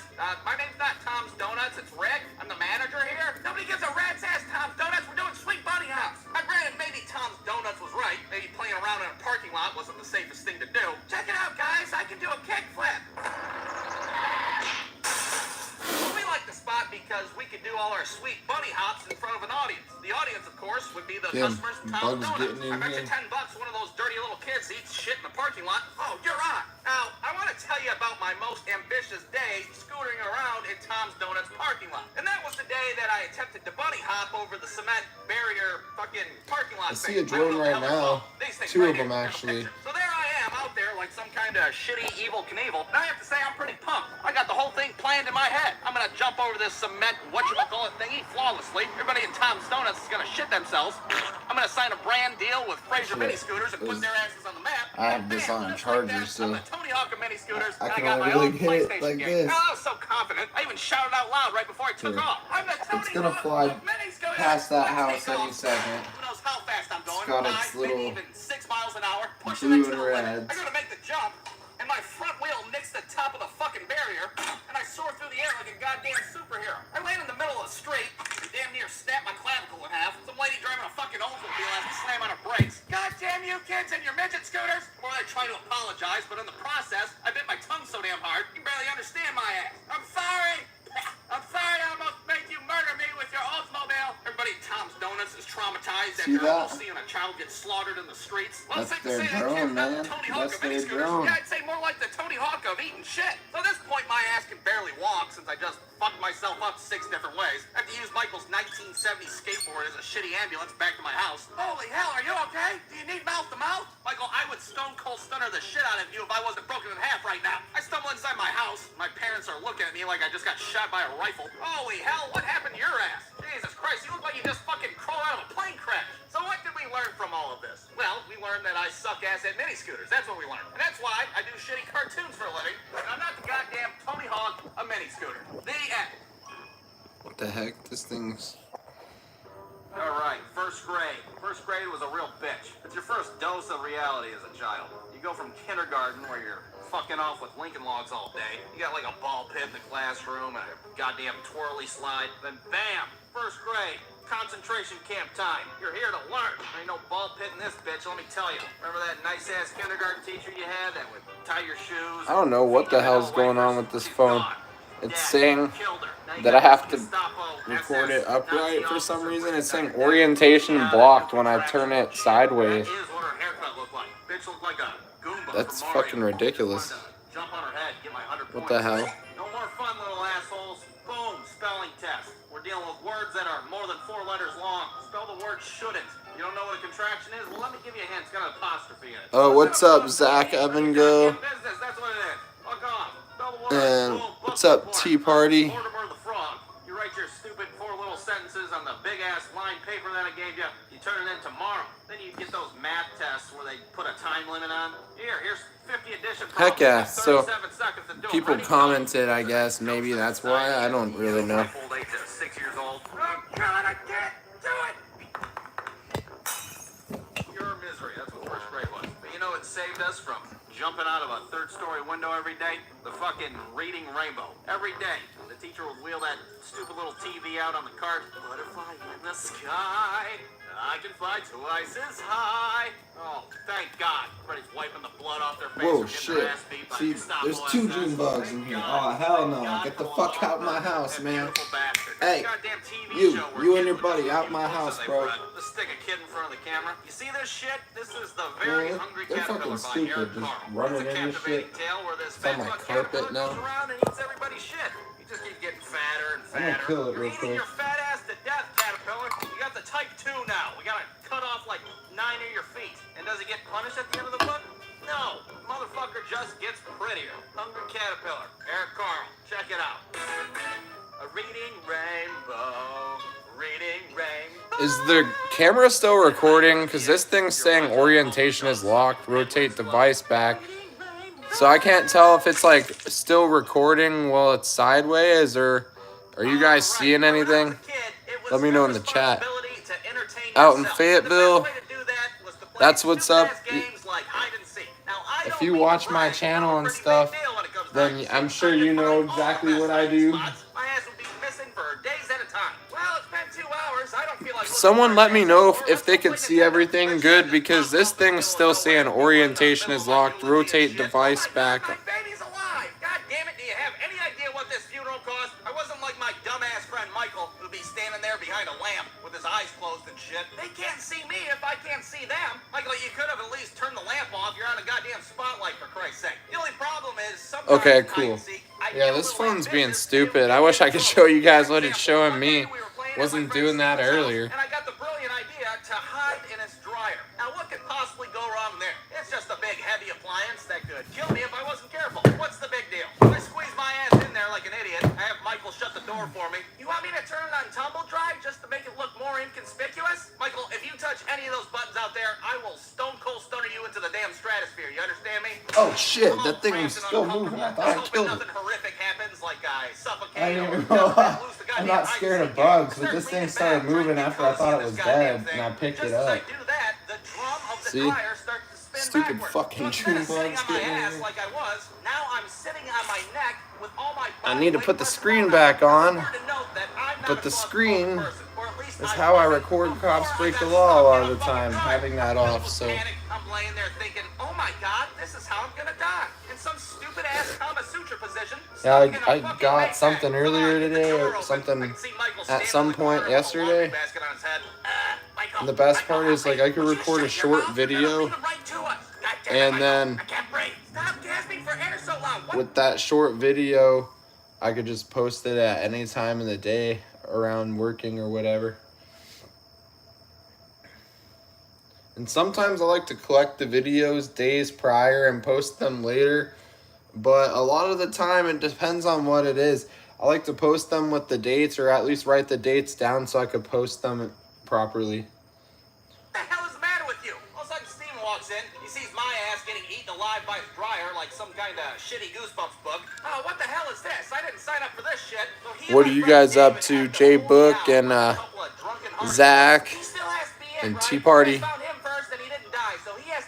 Michael, as soon as I can feel my legs, you're getting stone cold stunner. Do you know that? So needless to say, I had to change my hide and seek strategy. So instead of hiding in appliances, I would go to rooms that I wasn't supposed to be in. One time I went into We're gonna be smoking a bowl here. I tried to hide under her bed, but I couldn't hide under her bed because there was a box there blocking my way. So I pull it out and take a good look at what it is, and it's some kind of swing for adults. It's a fucking sex swing is what it is. Oh, what the fuck? What is it? What'd you find? Michael, what are you doing in Steve's mom's dresser drawer? I'm trying to hide. What do you think? You know how hard it was to fit in here with all these handcuffs and bottles of lotion? Handcuffs and bottles of lotion. Yeah, and this weird thing that keeps tickling me. Just then everybody else comes in. Dude, what kind of weird circus shit is your mom into? Steven's standing there looking at the box all horrified. Michael's checking under the bed for anything At some point in our live, we had a cop drive by down the road. And I know there's some in the live chat right now. I got a protractor out there trying to get every exact At least there was earlier. Trying not to make eye contact with Steven's mom. So are you boys a little bit ago, we saw the police drone flying. We were kind of making fun of it with the South Park video, comparing it. A lot more often than play hide and seek. What do you think, Steven? Should I swing by tomorrow? Yeah, or maybe you can swing by my house and we can play there. Oh, I get it, because we found that sex swing in your mom's bedroom. Yeah, I'll swing by. I can swing by doggy style if you want. All right. Now, when you were a kid in school... I'm going to put something else on.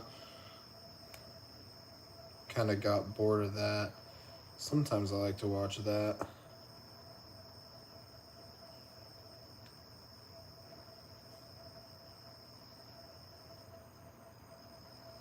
South Park. Just in case you guys didn't know, I'm obsessed with South Park. They make fun of, like, literally everything that actually happens. Like, even the police drones in one episode. But it's kind of funny how old that episode is, because they're just now doing that, like, this late. In Arkansas, at least. I used to live in Colorado, where South Park was from. And I used to see, like, police drones out there and shit. And that's part of why I knew what they looked like. That, and everybody has the internet. It's not too hard to look stuff up like that. Here we go. I don't know why. It doesn't matter what you do on the show. No matter which episode you pick on South Park Studios, it won't let me do it so that way my phone is sideways with the video, no matter what I do. Like with that phone, it won't let me make the video on this site like that. Only on the laptop it will work like that. It's kind of annoying. Maybe there's a South Park Studios app. Then your face is different.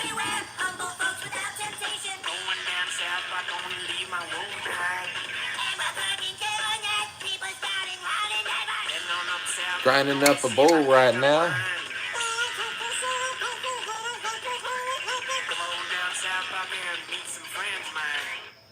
Just in case y'all didn't know, I have a Meg card and I'm loading a bowl of weed.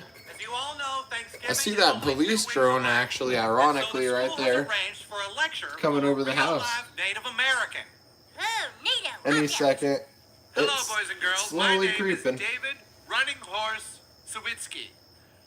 And believe me, I live next to XNA. I know the difference between a drone and an airplane. If I'm wrong, I'll admit I'm wrong, but I know the difference. They are mostly geared towards making the pilgrims look good and my people being degraded as usual. Was Thanksgiving about turkey and peace? Or was it the beginning of the genocide of an entire race? Thanksgiving is about murder? See that? This is bullcrap. Object over there. Our class and assigns us a report on Thanksgiving. Flashing. Well, it is kind of true, you know. Thanksgiving is fun and all, but the Native Americans got pretty screwed over. Yeah, now my video game time is getting screwed over by them. Hey, fat ass. Instead of laying in bed eating, why don't you come and help? Jesus, Kyle, you're really being grumpy today. We all have to do this report together, dude. You guys, we are wasting time. If we have to write a report on Thanksgiving, let's just go downstairs and watch TV. How is that gonna help? Dumbass, it's November. The History Channel is probably playing Thanksgiving specials back to back. We can learn everything we need. You're watching the History Channel, where the truth is history.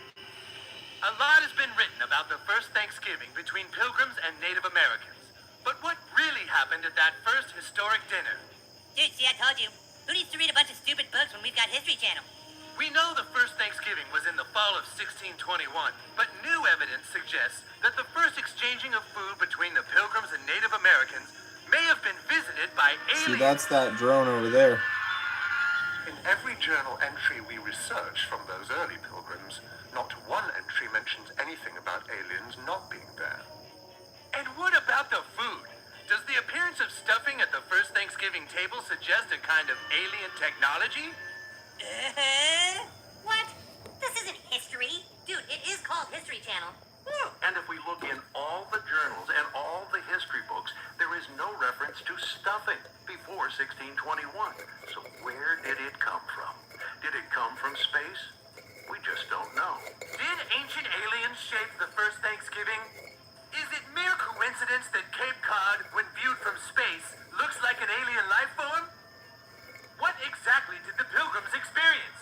How exactly did those beings from another world shape the dinner we celebrate every November? What? Kyle, why are you being so grumpy? Are you on your period again? We are not basing research for our report on this crap. Okay, let's take a vote. Who thinks the possibility of ancient aliens at Thanksgiving makes for an interesting history report? You! Okay, and who wants to take a little pampering so their menstrual cramps stop bringing everyone down? Yeah. All right, fine. Let's just get this stupid report over with. Shit smells good.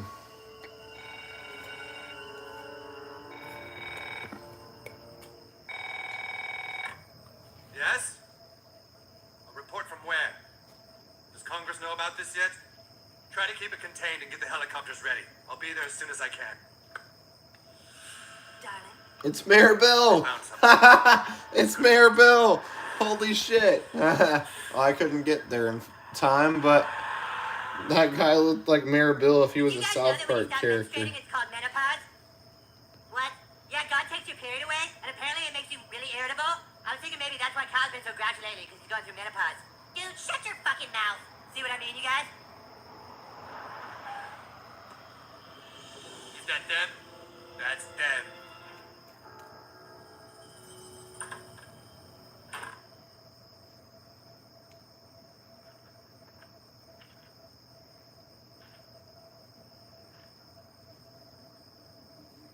You boys have been very busy.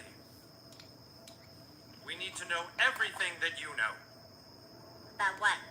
Have you been contacted by alien life forms? Did you come across some kind of ship or something? Dude, look, we just saw all this stuff on History Channel. We are the History Channel. For years we've been We collecting are evidence the from History Thanksgiving. Channel. We're getting close to the truth. And now you boys have the exact same information. It can't be coincidence. We saw it on your channel. What exactly did you see? The stuffing was never heard of before 1621, so it might be alien technology. My God. Would you be willing to say that on camera for an interview?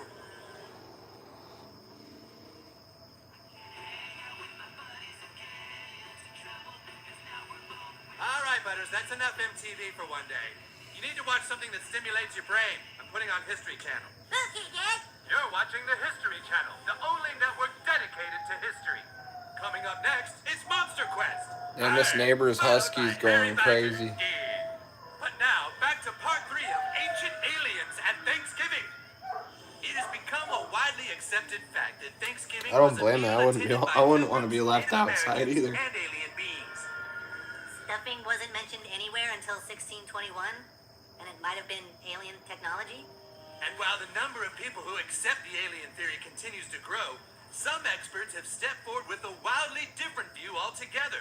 Could it be that pilgrims were actually aliens themselves? Of course you can't prove there were no aliens at the first Oh Thanksgiving. shit, another Just like one. you can't prove that Stupid the June pilgrims bug, get out of my themselves were room. aliens. Can you prove that? Here, draw that Thanksgiving turkey symbol with your hand. Maybe that symbol matches galaxies in space or something. Ooh. Could it be that the pilgrims we've read about all these years actually came from another planet? History experts like Karl Bravlowski say yes. You might as well just say pilgrims and Indians were Just a all little bit. who came here and made some kind of intergalactic treaty. Wow, check it out, dude. We're on TV. How can they make a show out of this? I wasn't even agreeing with them. What are you doing? Uh-oh. The first Thanksgiving was a space treaty? Native Americans are aliens? I was just explaining how a negative argument doesn't make it Haven't my people been through enough? God damn you! Ah, dude! The white man is gonna pay for his lies!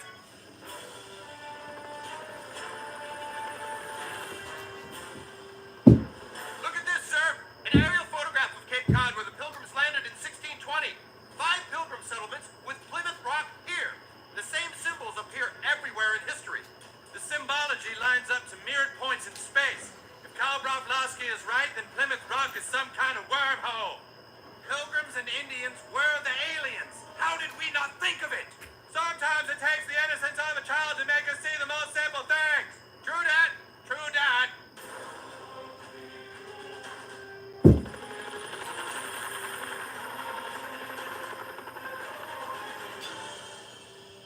Get all those tourists out of here. We need this place secure.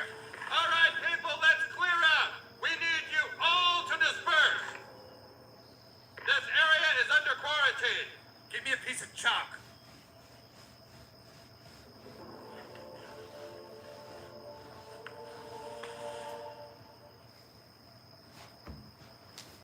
Huh. Nothing. Guess Karl Bravlowski was wrong. I just killed like At least we weren't outsmarted by a 9-year-old 10 kid. bugs. I'm not even Should've gonna known. lie to you. Pilgrims couldn't be Shit. in space. June bugs everywhere, man. They're attracted to the fucking light, so they just come in here for the light, I guess.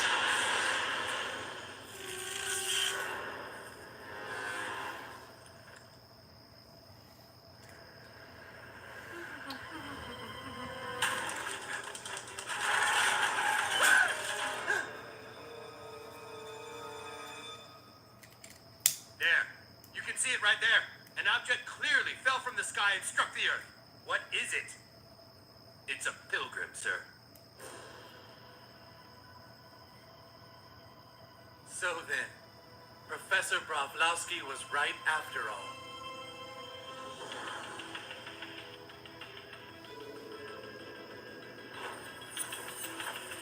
Not long ago, it was an accepted fact that civilizations on Earth shared the universe with beings from other planets. These alien beings visited our world and once even settled it. From deep within the galaxy Canis Major and a distant planet called Plymouth. Oh shit, there's another one. Stupid fucking Beatles. Fellow pilgrims, the great captain hath gone missing, and thine enemies have attacked our stuffing mines. We must prepare for war with the Indians. They really after that light, man. Now it is I just our flicked turn. one off of there. We shall attack Plymouth, and we will take all their stuffing. You ready for this? The word is out.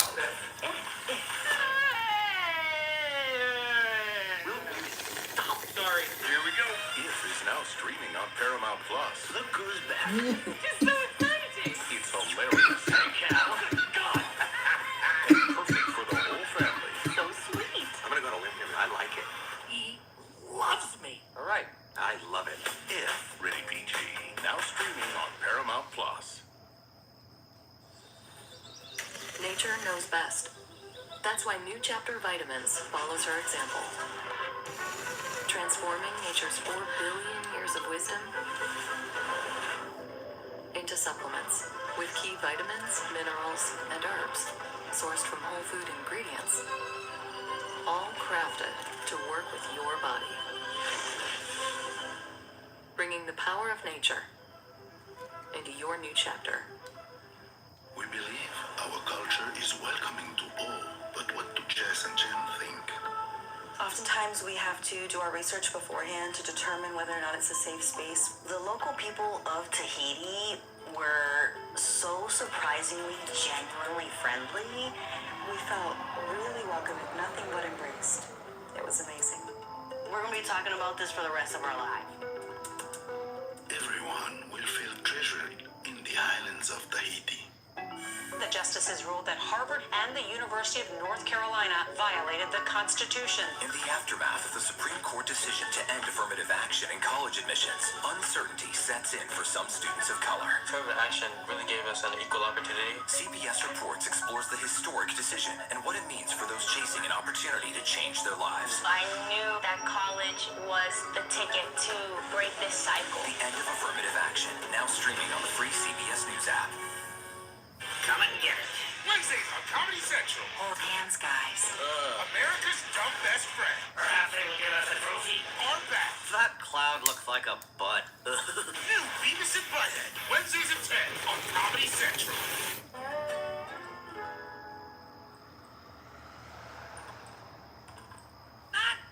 Mom! Did you already get stuffing for Thanksgiving dinner? What, hon?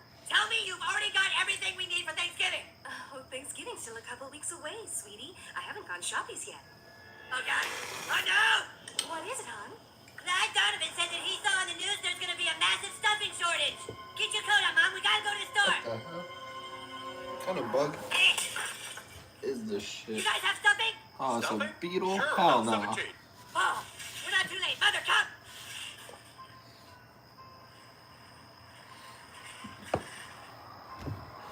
Hey, where is it? It's right there, right on the, Wait, that can't be right. Hey, Chet, what happened to all the stuffing? What are you talking about? We got more in the back, right? Huh? I just did inventory in the back. It was all put out here. You mean it's 2 weeks until Thanksgiving, and we're completely out of stuffing? I got an idea. No!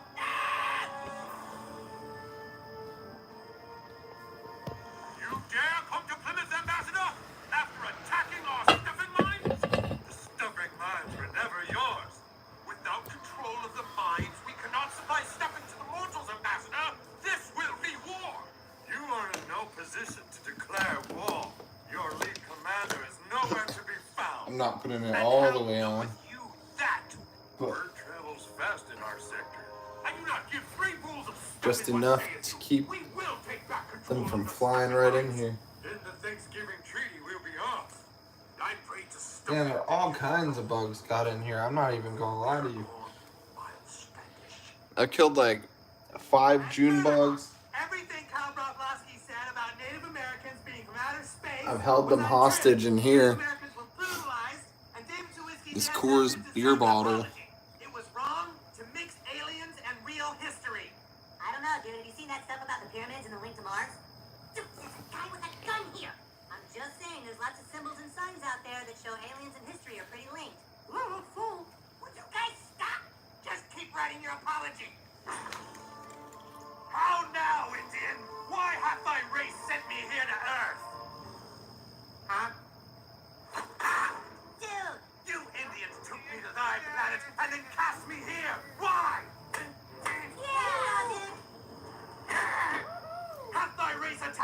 stuffing mines and sent me here to die?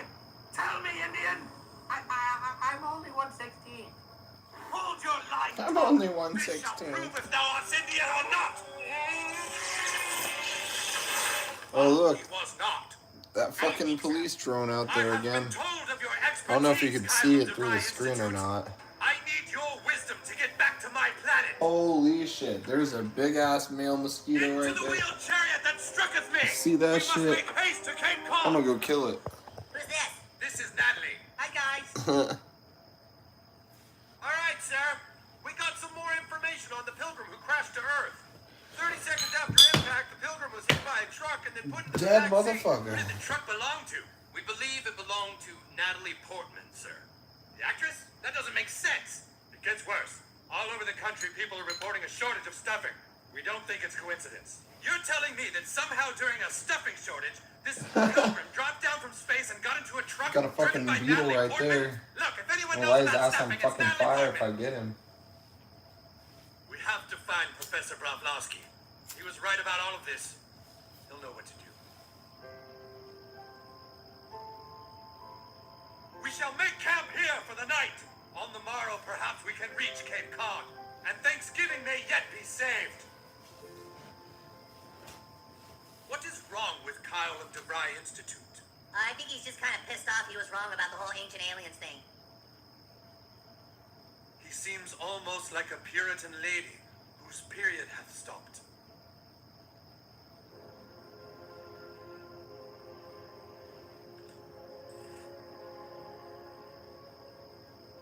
I fear, Kyle, that you still do not know whose side to be on. No, I don't. It must have been very difficult for you, being the one on your planet with his wild theories that pilgrims and Indians were not of this world. I actually only just said that sarcastically. Then you are only just a remarkably gifted child. Here, let me show you. Your planet is one of the 5. Plymouth, Indy, Jotunheim, and this planet over here nobody really cares about. The 5 are connected by a series of wormholes. My people came to your world, and so did our enemies. But we made a treaty, and for 300 years our people have not fought. But now, the treaty is over. But I always read that Native Americans were here, and the Pilgrims and other settlers kind of took their lands from them. You can't believe what everyone tells you, Kyle. You have to open your eyes. Soon your wisdom will open the wormhole back to Plymouth, and the stuffing mines can again be ours. For he who controls the stuffing controls the universe. What the fuck? Hold it right there! We found Professor Bravlowski. He is with the Pilgrim. You guys like my bong? All of you. I will get to Cape Cod and cannot be Pretty stopped. lit. Come, boys. Let us fight to the death. Wait. Glows in the dark. Please, Mr. Standish. We're all on the same side here. We know why there's a stuffing shortage. We've been trying to get the wormhole open. I trust none but them. Indians have betrayed us. I must return to Plymouth so my king can know the truth. Please. We're the History Channel. We care as much about the truth as you do. Then get us to Cape Cod as soon as possible. The PGA Tour heads across the pond with defending champ Rory McIlroy competing in a field including Shotley and Morikawa at the Genesis Scottish Open this weekend on CBS. Okay, so let's just start at the beginning. Well, let me start with this. What is at stake here? What is the answer then? Do you know why? You want me to just keep going? Is that a good thing or a bad thing? Were there death threats? How is this possible? What's wrong with that argument? Are you saying they lied? Have you told the government that? Why won't you say the word crisis? You're not answering my question. Is that scary? Does that make sense? What does that mean in English? That makes sense. What's your response? What happened? It's time for the CBS News Original 60 Minutes, Sunday on CBS and streaming on Paramount Plus. There are some things in life that you can't quite explain. An extraordinary story. Maybe it sounds flawless, looks effortless, or makes you feel like a part of history. The first ever goal for KFC. And when all of those phenomenons come together, it's perfect. Pitch perfect.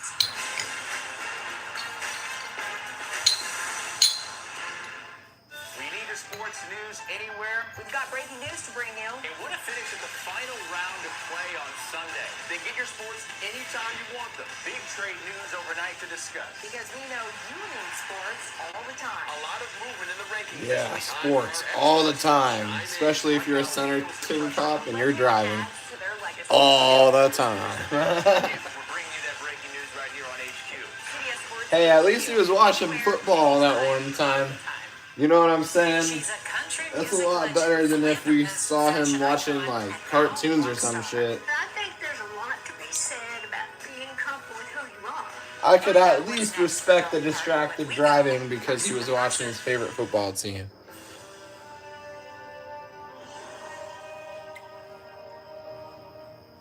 Matter of fact, if you have not seen that video, it's the one where I FOIA requested getting pulled over, where they muted the beginning of it because I called their cop out on their BS reason for pulling me over, so. And so soon the Indians will be here. Sound the court horn. We must abandon Plymouth. The stuffing mines are ours.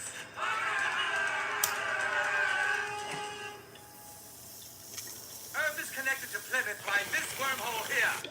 Once I get back, I will assemble my people to attack Indy and regain control of the stuffing mines. If all goes as planned, you will all have stuffing in time for Thanksgiving. But Mr. Standish, I'm afraid it's not that simple. We tried to get the wormhole open with this symbol and it didn't work. Of course not. You had the correct symbol, but you were missing the keeper of the portal. The keeper of the... Of course, Natalie Portman. We were wondering what she had to do with all this. Natalie Portman controls the wormhole. Our window of opportunity is closing, sir. The wormhole has to be open now. All right, Miss Portman, we need you to open your wormhole. No. Please, Miss Portman, you've got to open your wormhole right now. Curses and cranberries! I must get to Plymouth now. Do as they say. No. There has to be a way to get the wormhole open. Where's our expert? No. What do we do, Professor Broflovsky? I'm not a professor. The History Channel said you were. You are the fucking... What's up, everyone? Please, Kyle. Anyone new in the chat? There's no more time for squabble. The universe is at stake. You knew everything else. You somehow knew about all of this. You knew it here. You must know how to get Natalie Portman to open her wormhole.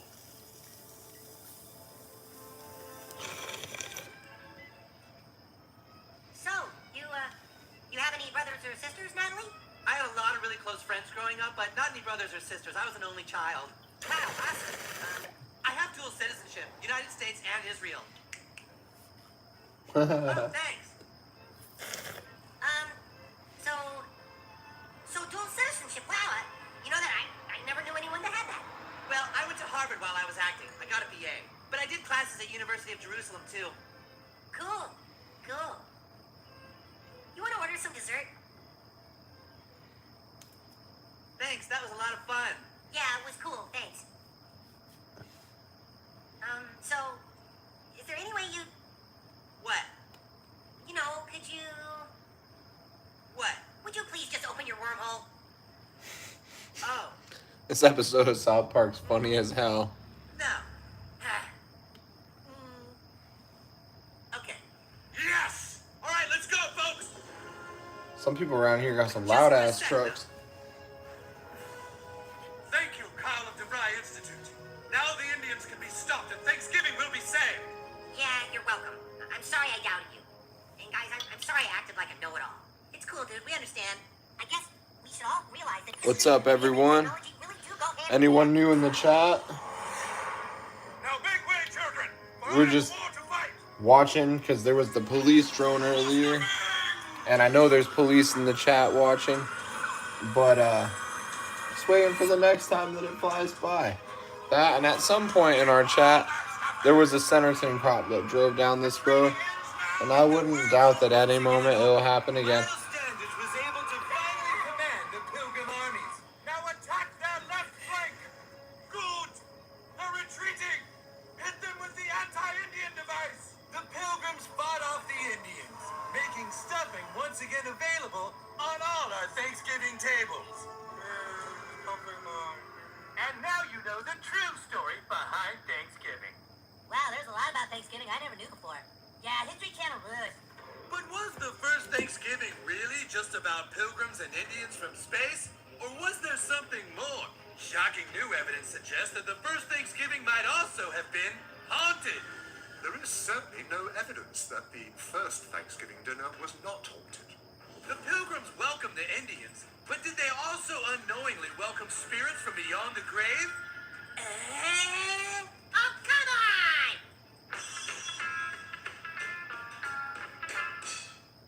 America Decides is your place for fact-based, unbiased reporting. At the White House, the Capitol, on the campaign trail. What do you say to those in your party? Matty cracks in the Republican Party? Our reporters and our anchors travel the country talking to voters like you About the issues that matter most, Immigration is really a factor right now? that are going to be driving your decisions. What would you say to those who say, look, that's just democracy at work? Listening to you and bringing your voice into our coverage. I want a strong, proud America. Is democracy on the ballot in 2024? Let us Who are y'all voting for? I'm gonna be voting for Donald Trump. Stream our expanded 1-hour program Monday through Thursday at 5 p.m. I'm just curious what anybody in the chat is gonna vote for. Hey there, welcome to the Uplift. I thought she was a groom, and I stepped back and I went, oh, you're the And who they're gonna vote She's for. gonna be with me every instant that I'm alive. I just wanted to see if you'd go to Disneyland with me today. I look over at him and he's smiling. I'm gonna remember that the rest of my life. They told us when he was going to be born, he was only going to live for 30 minutes. It's really incredible that he's with us today. The Uplift. Stream now on the free CBS News app. Go to the ends of the earth right now. We got something crazy. And reach for the stars. Here we are. Yes, it's my comeback. Hey, this is pretty fun. But wait, there's more. Experience thought-provoking, What's the idea of being a human being? innovative, and truly original reporting. Look through a telescope and go, Because there's always something new under the sun on CBS Sunday morning. The clock never stops. Relive the greatest moments with uninterrupted highlights and more. On the UEFA Champions League channel, streaming free. Gonna be packing another bowl here.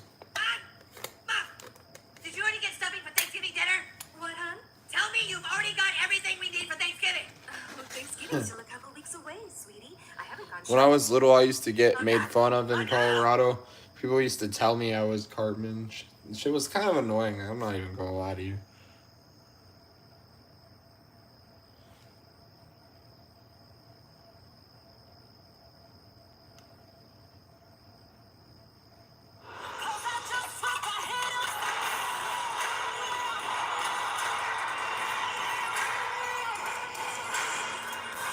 Anyone got any suggestions in the chat for something to watch? We'll put it on here or whatever. Let's see. Oh, I feel silly. We the People University. That one is a pretty good channel. Mr. Adler, but this is the most popular place in town right now. We can get in. Just comb your hair, look your best. I can get us in. Oh my god. So, see, some of these videos actually amaze me. Yes, sir, yes, sir. Put your hands behind your... Do it. Yes, sir. I'm gonna die. I'm sorry. No, I don't want to die, sir. Yes, sir. I'm gonna die. I'm sorry. No, I don't want to die, sir. Welcome back to We the People University. My name is Abaya Israel, former police officer and former sheriff's deputy. Today's video is going to be highlighting the Dallas Police Department located in Texas, where we're going to hear a police officer ask a teenager, do you want to die, while simultaneously placing his gun to the back of the teenager's head. Before we say anything else, let's take a look at this video. I locked it. I locked it. It's a luxury. It's a luxury. All right, yes, sir. Get the hurry up. Yes, sir. Yes, sir. Get your hand out. Yes, sir. On the ground. Yes, sir. Yes, sir. Get the on that ground. Yes, sir. Yes, sir. Put your hands behind your... Do it. Yes, sir. I'm gonna die. So there's there's no excuse for this behavior no matter what. We can clearly see that this officer placed his gun to the back of the head of this teenager. This could be even if it's a suspect that has committed a crime, shoplifting, maybe he ran from the police, whatever. You are not allowed to place your gun on the back of his head and ask him, do you want to die? That is not what's called for. In this case, the officer was fired, and he also needs to be charged. Dallas Police Chief Eddie Garcia on Tuesday fired an officer who was accused of multiple violations. Accused? No, he actually committed multiple violations, including unnecessary or inappropriate force against a citizen and profane language while interacting with a prisoner. Okay, so one thing I just want to point out really quickly, unnecessary or inappropriate force against a Damn, I better respond in a second. this She's was a going threat. off. He threatened to murder the citizen while conducting an arrest. Yes, sir. Yes, sir. Put your hands behind your. Do it. Yes, sir. I'm gonna die. I'm sorry. No, I don't want to die, sir. Yes, sir. I'm gonna die. I'm sorry. No, I don't want to die, sir. Keep your. Yes, sir. Keep them. So, yes, they fired him, but I feel like they're still trying to smooth it over. Officer He's acting like a Nazi, the officer dude. in this video, was terminated during a disciplinary hearing. Police spokeswoman Kristen Lohman said, she said the officer also failed to complete required reports and did not notify a supervisor about his involvement in this incident. This goes on to say all of Cooper's violations are tied to the same incident. Police said Cooper crashed into a suspect during an unauthorized police chase and then cursed at him. He didn't tell his supervisor about the crash, police said. Cooper has been with the department since July of 2019 and was assigned to the South Central Patrol Division. So, yes, they fired him, but let's take a look at I'll these let the actions video one more finish time. before You tell I me, are these respond. I was gonna respond, but or just fireable offenses? there's a few people in here. I don't want to take it away.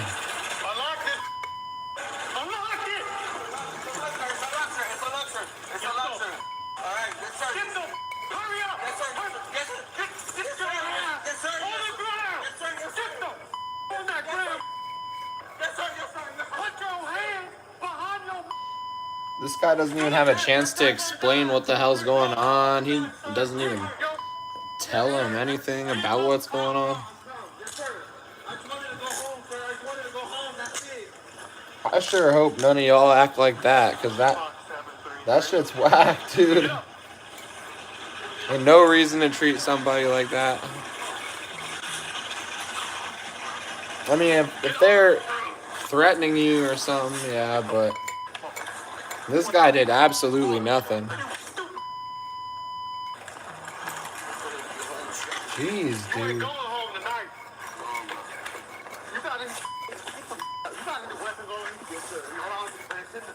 And the reason I don't give the police chief or the Dallas Police Department a pass in this situation simply because they fired the officer is because Texas Penal Code 22.01 assault clearly states if you threaten a person with bodily harm, he threatened to kill the guy.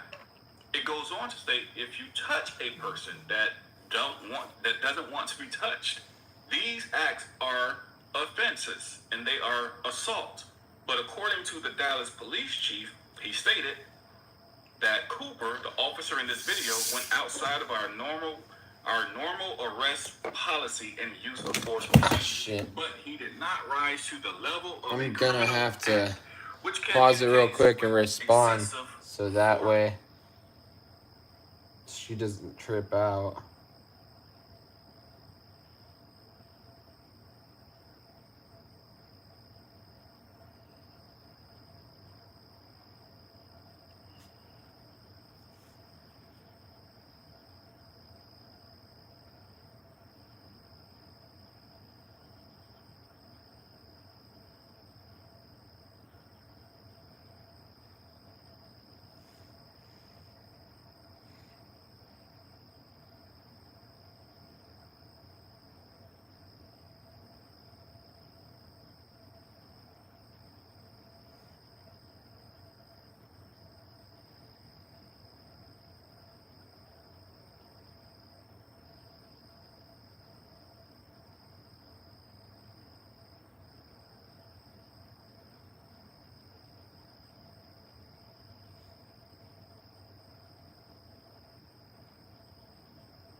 All right, let's put another video on. Or finish the rest of that. He did not rise to the level of a criminal act.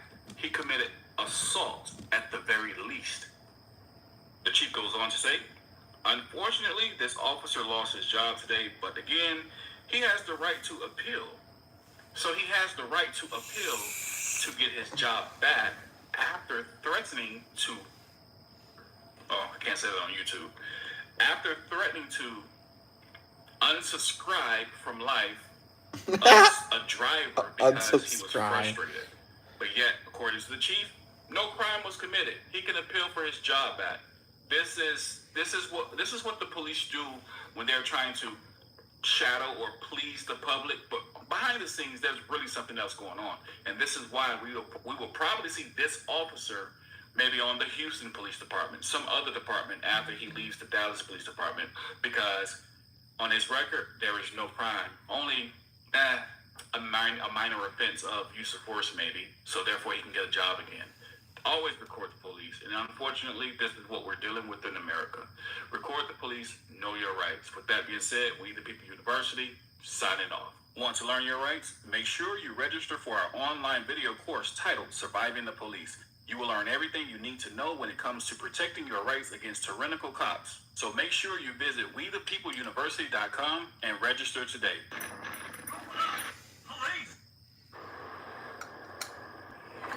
Hey, welcome to AutoZone. What are we working on today? My car is dirty. Hey, I've got just what you need. Here's everything you're going to need for a wash. It looks great.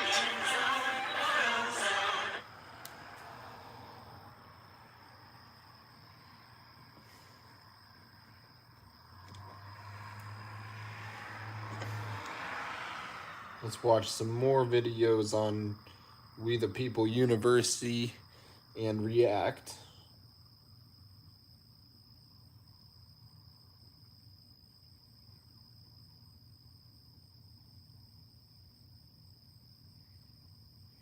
Caught on camera, a Vancouver police officer has now been charged with assault. Oh, that's Vancouver. Against a shoplifting suspect back in May. Hey guys, Brooke. I don't honestly care to watch that.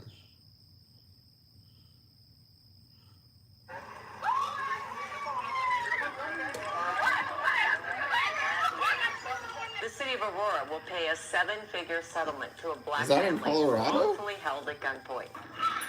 I know where Aurora, Colorado is. My name is Abaya Israel, former police officer and former sheriff's deputy. Could be another So as I Aurora. was just scrolling through different stories and reading through the emails that were sent to me, I came across this story that took place in 2021, but just found itself being resolved earlier this year. And it's a story of a mother who was out with her children and her niece, and they were having a girls' day out. So they were about to go out and get their nails done, have lunch, and have a great time until they found themselves the victim of the Aurora Police Department located in Colorado. Oh my God, it is Colorado. I told y'all. Preparing to go out on this Yeah, Aurora's kind of dirty. have fun, have a girls' day out. They find themselves Aurora also has a real face gang down problem. on pavement in the There's a lot of middle bloods up August, there. and we know that pretty much wherever you are in the middle of August is burning up. So the pavement has to be scorching hot at this point. But it doesn't matter to the cops. They're going to pull these children out of the vehicle, lay them face down on the pavement, and it's all because they thought they were car thieves. They were suspected of stealing a vehicle. Now get this. The vehicle that they were suspected of stealing was a motorcycle, but yet this family was inside of an SUV with Colorado plates. And the motorcycle that was actually reported stolen had Montana plates. Let's watch this clip, jump right into it. We'll talk more here in a second. One of the officers criticized for forcing these girls to lie face down, handcuffed in the Aurora parking lot, now wants to be sheriff of a southern Colorado county. Darian Dasco was suspended after forcing this family out of their car, mistakenly believing it was stolen. And at one point, an officer pointed a gun at them.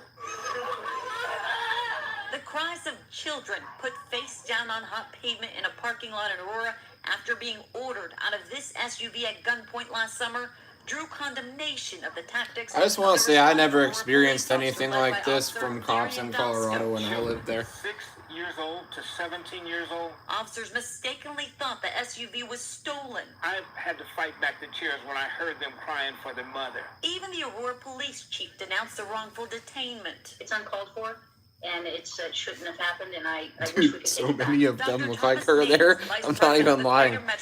It's like they multiply. Accused the officers involved of racial profiling and wanted Dosco fired. Dosco was suspended as a result. It angers me that you would have someone in policing, law enforcement, that has poor judgment. And now that same officer is running for sheriff 200 Yeah, I used to run around that whole ass area, man. County. Can you imagine this guy being the sheriff?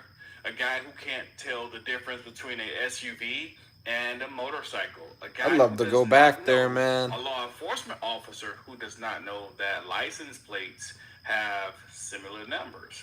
But in order to get the right vehicle, it must match the vehicle description and be the exact number. And now he's going to be the sheriff, if he wins, of an entire county. If he wins, this one will be on the people. We know what he's done. He should in no way win that vote. Let's keep watching. One fear is they will have a person in charge that has poor judgment when it comes to people. My second fear is that the people may elect him, knowing that. Dosco did not face charges for the traffic stop. The 18th Judicial District Attorney's Office found the incident concerning, but added that there wasn't enough evidence to conclude Dosco and the other officer unlawfully or recklessly used excessive force in the detainment. Dosco did receive a 160-hour suspension and lost his title as field training officer. Man, should have lost the whole job, bro. Brittany Gilliam, the driver of the SUV, filed a civil lawsuit for emotional trauma against Dosco. Dosco is running as a Republican and is the first candidate to announce for the 2022 campaign. Addie Guajardo, Denver 7. Luckily, the people stood up and they cast their vote, and this guy did not win. Someone who can't tell the difference between an SUV and a motorcycle does not. This guy's pretty cool. So he used to be a cop, and he knows a whole lot about policing. Young girls, along with their mother and aunt, were pulled over. Although they were in an SUV, they were pulled over because of a stolen motorcycle. And again, the SUV tags. The SUV tag was a Colorado tag, and the motorcycle's tag was a Montana tag. With that being said, the officer stated that the tags had similar numbers, which is scary because a lot of tags, many tags, have similar numbers. They can't be similar. They have to be exact. And when the officer's scanner scanned the tag and it registered as a stolen vehicle, instead of the officer double checking to make sure the vehicle was not stolen, he simply called for backup, and the rest is history. Guns drawn on kids as young as 6 years old, and they're forced to lay down on the pavement in the middle of the summer, and only God knows how hot that ground was. I want to read a small piece of the article here because obviously this department has a history of this type of behavior. In 2021, that's when this incident actually happened. In 2021, the city reached a settlement with the family of Elijah McClain for $15 million. McClain, a 23-year-old black man, was stopped by Aurora police while walking down the street in 2019. An officer placed McClain in a neck hold, and he was injected with a sedative, which eventually led to his death. One officer was convicted in his death, 2 officers were acquitted, and paramedics were also convicted in connection with his death. McClain's settlement is not the first one involving allegations of police brutality in Aurora.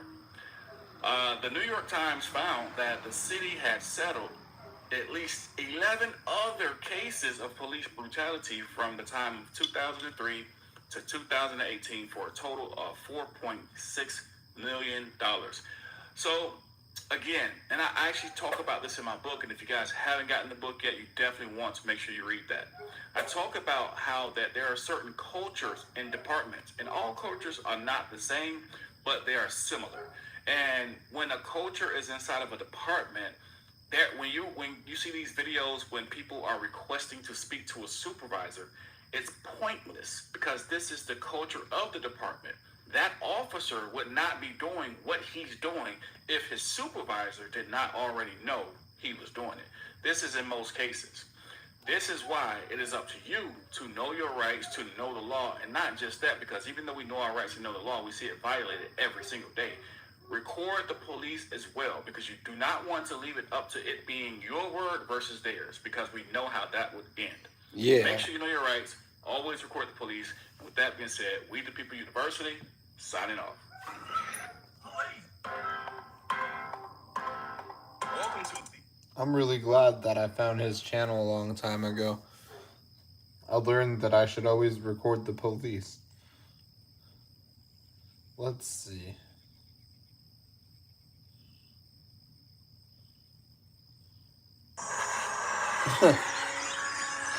I'm not gonna lie, I've traveled around the United States. Some places, cops try to like enforce laws that don't exist. I'm not even lying. Stop right here, and I'm not going to provide ID if I haven't committed. You're going to get a warning for a retaliatory stop. So I can, you know what? Let me tell you the deal. Give me the finger. I do remember you doing that, but that has nothing to do with it. Welcome back to We the People University. My name is Abaya Israel, former police officer, former sheriff's deputy. Let's jump right into it. We're going to take a look at the Texas Highway Patrol and gonna teach us something. By the name of Louis little something. Borgia. Okay, now most people love to say that police officers are dumb, they're stupid, they don't know the law. And in many cases, you're right, you know. But in this particular case, I think we have a police officer who's actually attempting to use his brain. And we're going to see why I say that. But this is a traffic stop that the driver has deemed, and I agree with the driver has deemed to be a retaliatory stop, and we'll see why. But there are some other things going on here that we definitely need to touch on. Let's jump into the video. We'll talk here in a second. Ooh, in a little bit, I'll pull one up on his channel about gang stalking. Why did you stop me? For speeding, sir, you're doing 81. No, I wasn't. I was going 75. I'm sorry? No, I wasn't. I was going 75. You see this? I observed you and I verified your speed with my. You want to fight that in court? Because I have. No. I have dash cam right here. That proves I was going 75. You can take that to court, but it's going to be a warning anyway. So this is a retaliatory stop because I did this, right? I did this. That didn't affect me. It's a retaliatory stop, huh? Like that, that's totally it's a retaliatory stop, no, because it's an unlawful stop. So what's your name and your badge number? Trooper Louis Borja, sir. My ID number is 11810. Please let me see your driver's license. This is a retaliatory stop. I was going 75. I need to see your driver's license. What's going to happen if I don't provide it? What's going to happen if I don't provide it? Today I'm going to find out who you are. You're going to get a warning. No, you're not going to find out anything because this is a retaliatory stop. This is a retaliatory stop right here. Sir, I need to see your driver's license. What license. section do you work out of, or sector do you work out of, so I can file a complaint against you? You can file a complaint, sir. I work out of Dallas. Dallas? Yes, sir. All right, I'll find out who you are. Okay, I'll find out you will, because in the warning that I'm going to give you, my name and ID information will be there. I'm going to find out a lot more. I'm going to find out your salary and every single complaint you've ever had. All your disciplinary actions you've ever had. Yes, sir, you can do that, but please, let me see your driver's license. No, I was going 75. Okay, here's the deal. This isn't a TikTok video. You're not going to just leave here. Today I stopped you for a traffic violation, and I need to see your driver's license. Please let me see your driver's license. So, I'm going to tell you the deal. I'm the one that pays your salary and my taxes. You stopped me because I did this. So, I'm going to be 1,000% honest, 1,000,000% honest here. And some of you guys are not going to like what I'm about to say. But I'm going to keep it 100. There's a bug in here. A lot of times, viewers are watching YouTube videos and they're getting it wrong because the YouTube videos are wrong. A lot of times, channels are releasing videos not because they care about what's happening or are they really trying to put the real information out. It's because of money in many situations. Let me explain. I received a video once. It was from the state of Georgia. And this lady, she was arrested for failing to give the police officer her identification. I took a look at the video, and I explained to her in this particular case, ma'am, he actually had the right to ID you for loitering and prowling. I told her, I'm fully aware of what you're going to do. I understand that you're going to send this to another channel, but I'm going to show you the law. And I sent her a copy of the OCGA, the law, where the officer was not in the wrong. But exactly what I thought she would do, she did. She sent the video elsewhere, and the video was covered as if the police officer was actually wrong and the officer was not wrong. Now, my issue with those type of videos is this. Thousands, hundreds of thousands, millions of people look at these videos. And if they see a video say, hey, this is the right way to operate with the police, and then you get into that situation and you act the same way or think that's the right way to carry things out, you do the same thing and you end up getting hurt, arrested, cited, whatever the situation is. It didn't work out for you because you watched a YouTube video that you thought was right and accurate, and it wasn't. I'm not saying I'm always right, but I'm not above correction. There's been times where a viewer pointed something out to me and stated, hey, Abaya, I don't think this is quite right. And I would have to go back and double check and correct that if it was wrong. But my problem is this. Too many videos are going out when people are saying, hey, well, for example, give me your supervisor, and I'm not going to do anything else until I see your supervisor. That's not the way it works. Yes, some policies may say that. There may be some law, some certain type of law in certain places, but that's not always the way it works. They don't always have to give you a supervisor to do their job, but that's a big misconception on YouTube. Again, so when this lady sent me the video, I explained to her, ma'am, I'm sorry, but I can't cover this because for me, it's not about trying to make a buck or two. It's about putting out the accurate information. And I care about if somebody watches this channel and they get the wrong information, and then that person's sitting inside of a jail cell somewhere based off what I stated, that's with me. I'm going to have to live with that, and I don't want to live with that. So therefore, I'm trying to be as honest and open as I possibly could be. In this particular situation, the officer is using his brain here, okay? Is this a retaliatory stop? Based on everything I heard in this video, I would say yes. Based on the fact that the driver stated that I have a dash cam and I know how fast I was going, I would say yes, this is a retaliatory stop based on those things alone. There's more information that's needed, but I believe it is. But with that being said, the officer still made a traffic stop. And according to the law, you have to show or give the officer your identification. Now, let me read this law really quickly. Texas Penal Code 38.02 has been amended with Section B1 and B2. A person commits an offense if the person is an operator of a motor vehicle as defined by Section 32.34, who is lawfully detained by a police officer for an alleged violation of the law, fails to provide or display the person's driver's license on the officer's request for the license, and intentionally refuses to give the person's name, driver's license number, residence address, or date of birth to the peace officer on the officer's request for that information. Key parts of this law that was enacted just last year. The driver and the officer's request of the information. If you are a driver in the vehicle, the officer requests your driver's license, and if you say no, that's a violation. But I've seen this happen personally myself in court, where, for example, a driver failed to maintain lane 3 times and was written 3 citations, and that was held up in court because he violated the law 3 separate times. In this particular video, count the times how many times the driver stated no to the peace officer. Give me your driver's license. No. Give me your driver's license. No. That could be counted as 2 different violations because the law specifically states this. You failed to give it to him, failed to give the police officer your ID upon request. And we see several requests that were shut down by saying, no, I'm not giving it to you. Now, if this officer really wanted to push the issue, he could.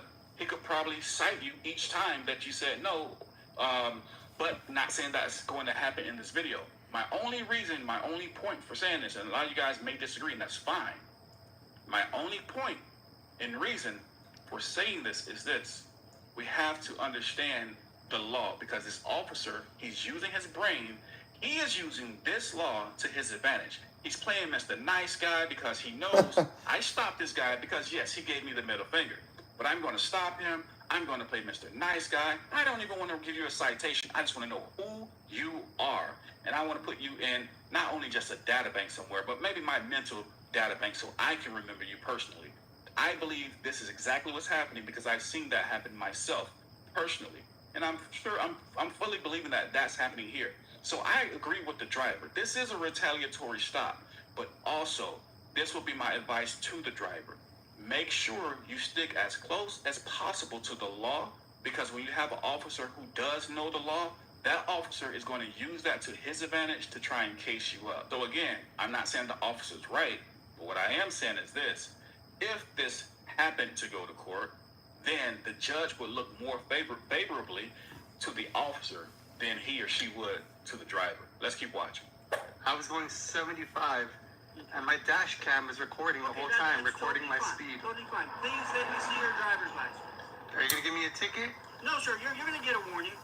No, this is a retaliatory stop right here, and I'm not going to provide ID if I haven't committed. You're going to get a warning for a retaliatory stop. So, you know what? Let me tell you the deal. Give me the finger. I do remember you doing that, but that has nothing to do with it. Your speed was observed well before that. You came over the crest of the hill. You were doing 81 miles an hour. So let me tell you that deal. We're finding out some things. Please let me see your driver's license. Let me tell you the deal. I can only provide my life. No, you're not gonna open my door. That's why I locked it. You're not free to leave. That's why I locked it. You're not gonna violate my Fourth Amendment right. You know what you just did right there? You attempted to violate my Fourth Amendment right. We've reached the point now I can reach. I'm going to identify. And now we reached the point where I have civil litigation against you for trying to break into my vehicle. Yeah. In this situation, the driver's right. There is no order from the officer for the driver to exit the vehicle. So why are you trying to open his door? You have no legal authority to open his door. If you do that, then yes, it's a Fourth Amendment violation. There was no order for him to exit. So I agree with the driver in this situation.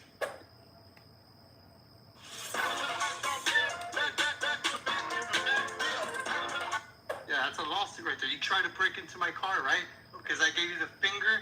And let me tell you the thing is. The reason you're being stopped is for speed. Please let me see. So let me tell you. I'm going to keep asking you, and I'm going to be as polite as I possibly can the whole time. But you're going to give me your driver's license today. So let me tell you the deal. I only provide my license if I've committed a crime or a traffic infraction. No. That is no, I haven't 75.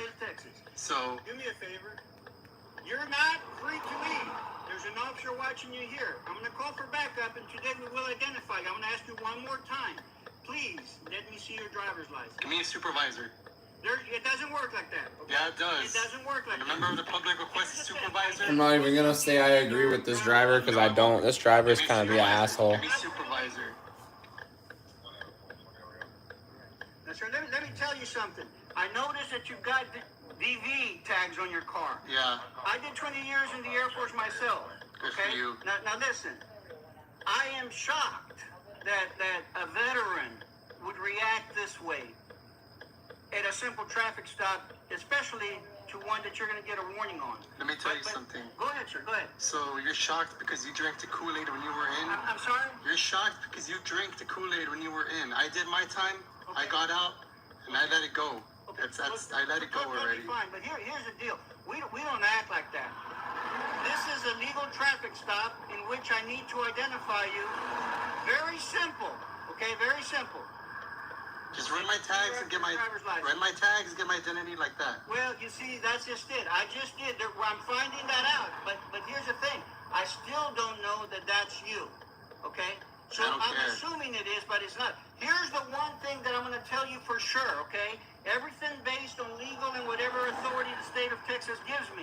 Today, you will be out of that car and you will identify yourself. Okay? No, this driver's a fucking idiot. Again, this officer is using his brain. He knows his authority. He knows how far he can and can't go. That's why he's not really focused on giving this driver a citation. I really just want your ID. And that's all this is about. And yes, again, I want to say, I do think this is a retaliatory stop. but the way the officer's playing his cards, he's trying to position himself in a favorable position just in case this does go in front of a judge. Nope. Okay. When you're driving an automobile and they pull you over, you have to provide license for driving that automobile. I know that's how that works, dude. Like, this guy is a fucking idiot. Find out who you are, I will.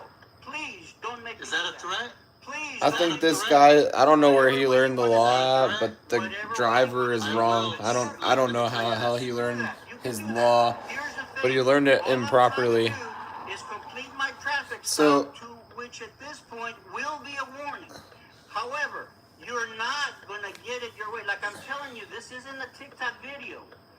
You're going if you're walking in public and you didn't break a law, you don't have to provide ID. But when you're driving an automobile, if you get pulled over, you do have to give them your driver's license. I mean, they know who you are when they run your plate, unless someone else is driving your vehicle. But however, if they don't order you to get out of the vehicle, they try to open your door without asking you to get out, that would be a Fourth Amendment violation. I'm telling you this right now. You're not, but you know you could end up in jail today. Nope. You're. And if I do, I'm suing the shit out. I'm suing the shit out of you. We realize that, right? You can do that. That is within your rights. Yes, sir. You don't care because it doesn't come out of your pension. It comes out of the taxpayers' pockets. That's what happens. Let me see your driver's license. You don't care what happens to you. You're doing 81. You don't care what happens to you. You're going to get a warning.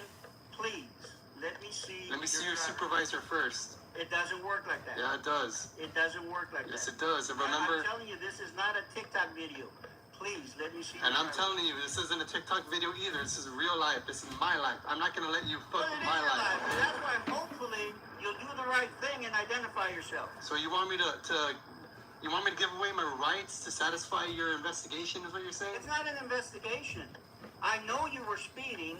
You're going to get a warning up to this point. I have 2 dash cams right here. They record my speed. I have my cruise control. My cruise control on. You can use that in the performance if you're taking me to court. Yeah, I'll do that. Let me see your supervisor first and speak to someone else. My supervisor is not going to come up for this. I do have some backup coming up, but no, my supervisor is not going to come up. Give me a supervisor right here. My supervisor is not going to come up.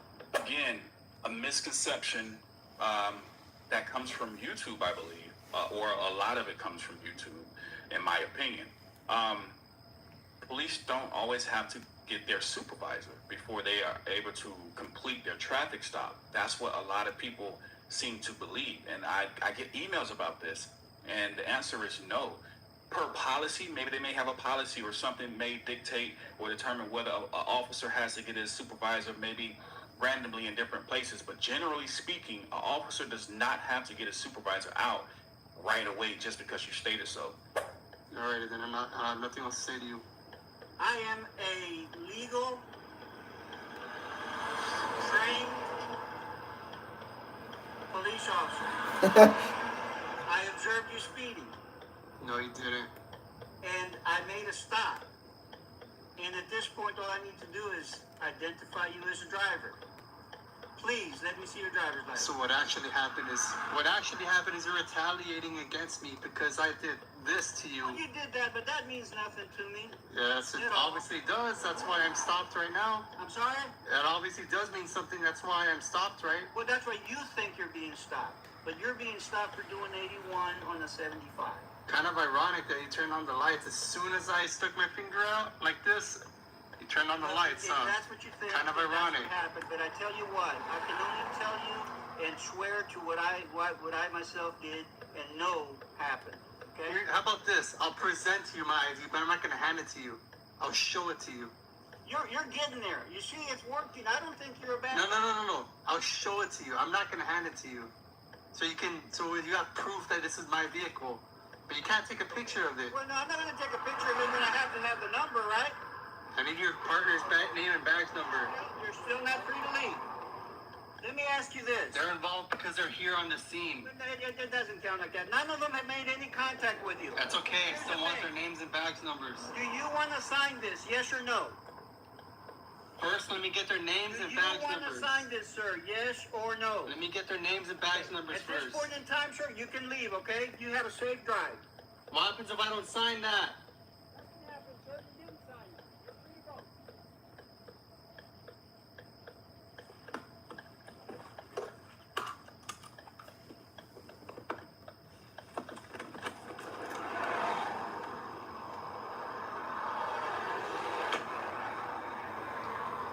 What's your guys' name and badge numbers?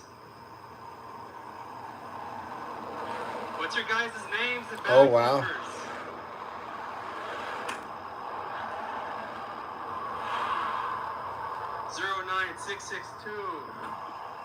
So I don't have to identify if I know for a fact I didn't break the law. I'm just playing. Because you're walking around. Nope. You're on the shoulder. The highway's over there. Do me a I'm favor. over here. You're totally fine. They're going to leave now. You've got my information. Do what you will What's with their that. name and badge numbers? Do me a favor. You're free to go.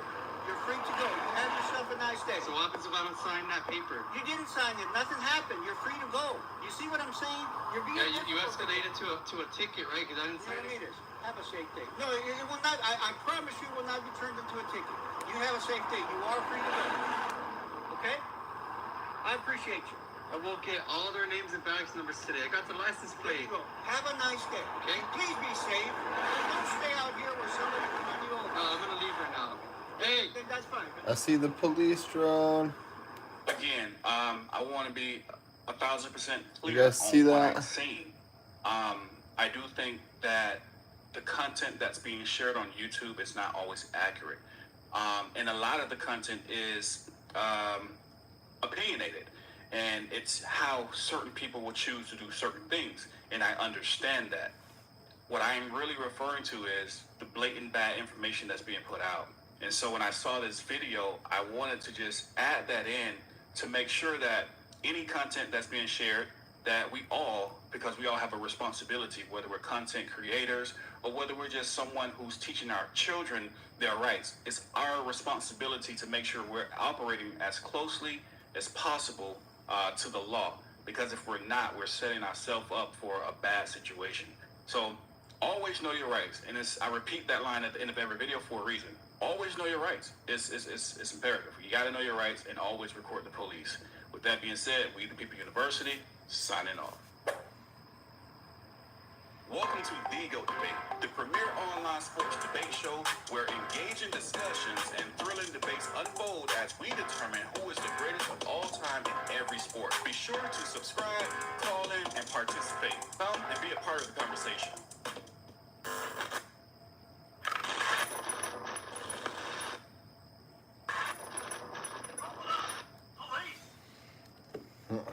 Let's.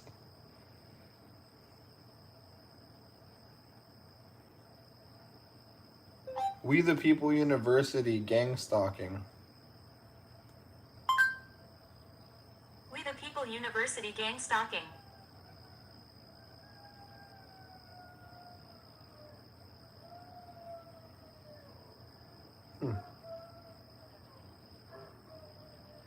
Not even sure if his channel has a video on that yet. I can look through it. All his titles are going to be titled very differently, so.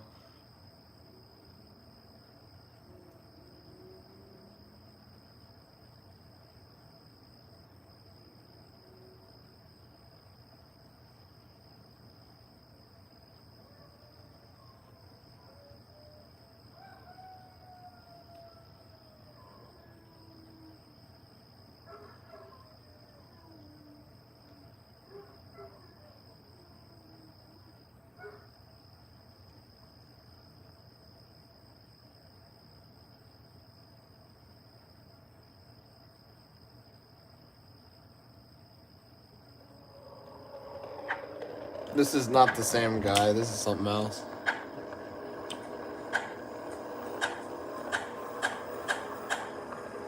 This has many names. Gang stalking, mob stalking, community stalking. You're in the middle of this ridiculous, irrational impossibility that is real and is happening.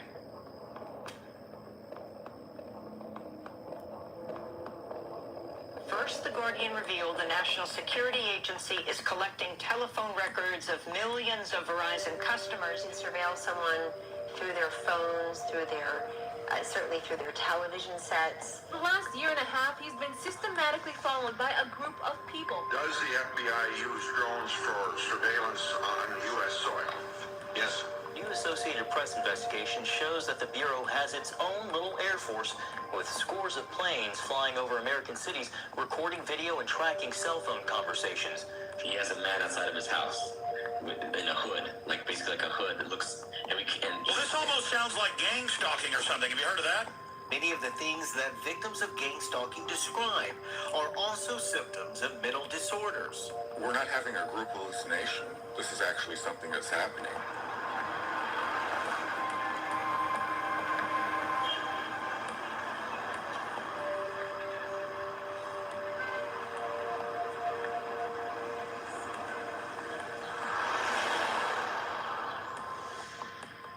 I grew up with my parents. My mother was a medical doctor.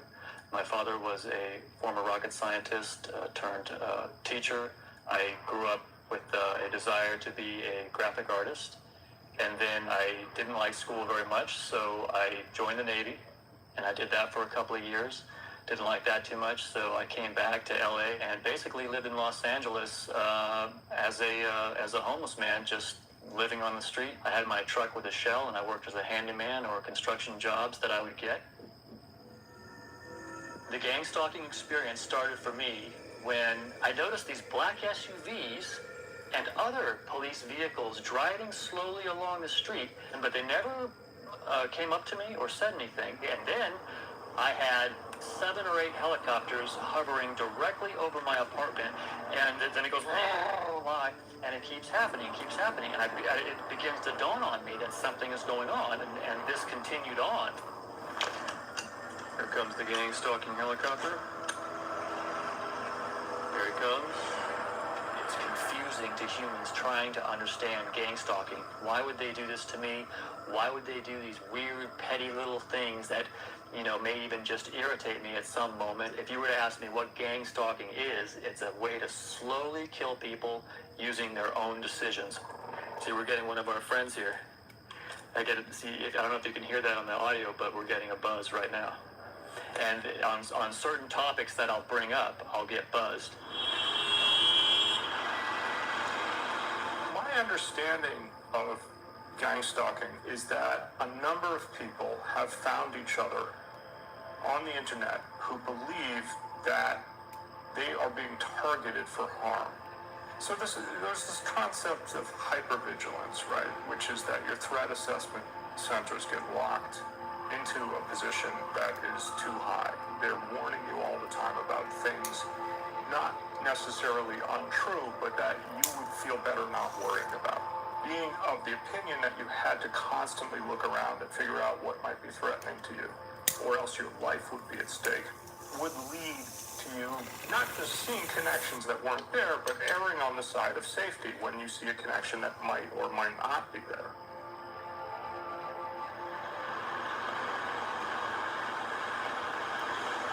I'm a self-taught makeup artist, and depending on the list that you look at, probably one of the top 10 makeup artists in the world.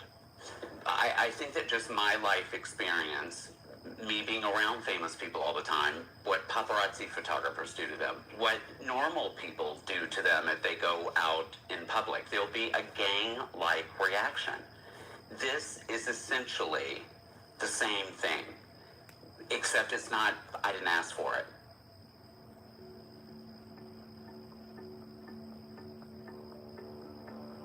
In my experience, it started over a year ago. I had rented a space in Hawthorne, California, and people warned me that as a gay man, it was maybe brave of me to rent this space. I never think about things like that. I didn't know what it was called. Like I said, I just thought that it was bullying. I just thought that it was, people that were just like, get the faggot out of the neighborhood or whatever. When 20 or 30 cars are hazing you on the freeway, behind you, in front of you, on both sides of you, completely controlling how fast you go, whether you exit, whatever you do, this is something bigger than that. I started spray painting their cars. I'm not gonna lie, this video is doing a terrible job explaining. At this time, it was trying to get them to call the police. That's what I was trying to do. I had no other way, I felt like, other than to find out, are these people together? Are they working in this one collective group for the same reason? What they'll do to a particular person in order to stress them out is they'll hit them with the same thing over and over and over again. I would get Los Angeles Police Department vehicles lighting up their sirens and not pulling me over, but zooming around me, almost like a continual tactic. This happened so much that I was inspired to buy a dash camera. I think I might do that. I believe it was the very next day, and it was the first time I And a rear experienced what I cam. know now is called street theater. And I watched the parking lot literally fill up with cars. And, you know, heterosexual couples would hold hands and like stroll through the back of the parking lot like they were on some 1950s sitcom. People that are trying to look incredibly normal look incredibly abnormal because they're acting. It's not authentic. That was when I first started thinking, it's all of them against me. This is clearly a collective, organized, whatever is happening. If a conspiracy is a bunch of people working together to do something that they don't want publicized, then it would be absolutely wrong to say that the world is not filled with conspiracies. The question is, what does it do for you to spend a lot of time thinking and feeling about the conspiracies that you believe exist? Government has to know about it. How can this can't be like some rogue group operating, you know, some shadow thing and nobody knows about it. Damn. Fucking phone. I go to the I broke the damn pop socket off the back of this stupid thing. Are you following me, or do you have any knowledge of me being followed? Is there a reason for you to be followed, sir? No, there's not. But people are. Who's following you? Well, I don't know who it is. Well, what are they driving? They're driving cars with dealer tags that you can't trace. Well, sir, there are a lot of dealers here. There are a lot of dealer tags. How do you know that they're following you? Very quickly, you see how crazy you sound. I've never been arrested. I've never had a DUI. Anything whatsoever. Whoever is in charge, which is so weird, is spinning this web about what a deviant, immoral, less than a human being you are. That's the only thing that I can think of that would get that many people in this collective effort to get rid of you. This happens to you enough, believe me, you will feel stress. You will get that feeling of helplessness. This is not just like a gang of random people just doing this for, you know, like randomly or without a plan. This is procedural. The psychiatric definitions of delusion tend to focus on really two principles. One is that the ideas that you have are not very vulnerable to evidence. The other is that people in your culture don't share your beliefs. The question becomes, if you can find 10,000 people on the internet who believe the same thing as you, is it a delusion? Is it bizarre? Quite possibly not. If everybody believes this stuff, how is it in any way insane? People just would not believe the suffering that people in this community endure every single day. I've lost just about all of my friends. They're afraid to talk to me. They think it's very effective. They think I'm crazy. My family doesn't know anything about it. I don't say a word to them. I don't know if my son knows, and I don't want anything to happen to him. Really, the most important thing that we can do for victims is to connect them with others who understand what they're experiencing, because no one else will. And isolation is really a key weapon that these perpetrators use to bring a person down to the ground, basically. If you go to see a psychiatrist, let's say it's the first time you're meeting a psychiatrist, and you say, I'm under police surveillance, and the psychiatrist will write you off as suffering paranoid schizophrenia, and then he will give you medication. So we must assume that this is what American society believes, that all these government agencies, which normally watch over people, don't actually watch people at all. If anybody think that they're being watched by this government agency, then they must be crazy. It cannot possibly be true. There really is no help at the moment officially to assist target individuals. They can't go to the police. They can't go to the FBI. I mean, there's the Glock. I'm just kidding. There's nowhere that they can go. We are having to create the issue and also the solution. Why isn't our nation listening? This could be. Yeah, I don't have a gun. I'd be surprised if most of the nation is under mass mind control. Given that the world is filled with groups of people operating in secret or trying to divorce us from our money or our power or whatever they want from us, one thing that might be helpful to ask from a psychiatric point of view is, what's wrong with the rest of us? So why am I so relaxed? What's wrong with me that I don't feel I'm being gang stalked? And is it that I'm living in the matrix where in order to feel more comfortable, I have decided to simply ignore a lot of the evils in the world and a lot of the potential threats to me?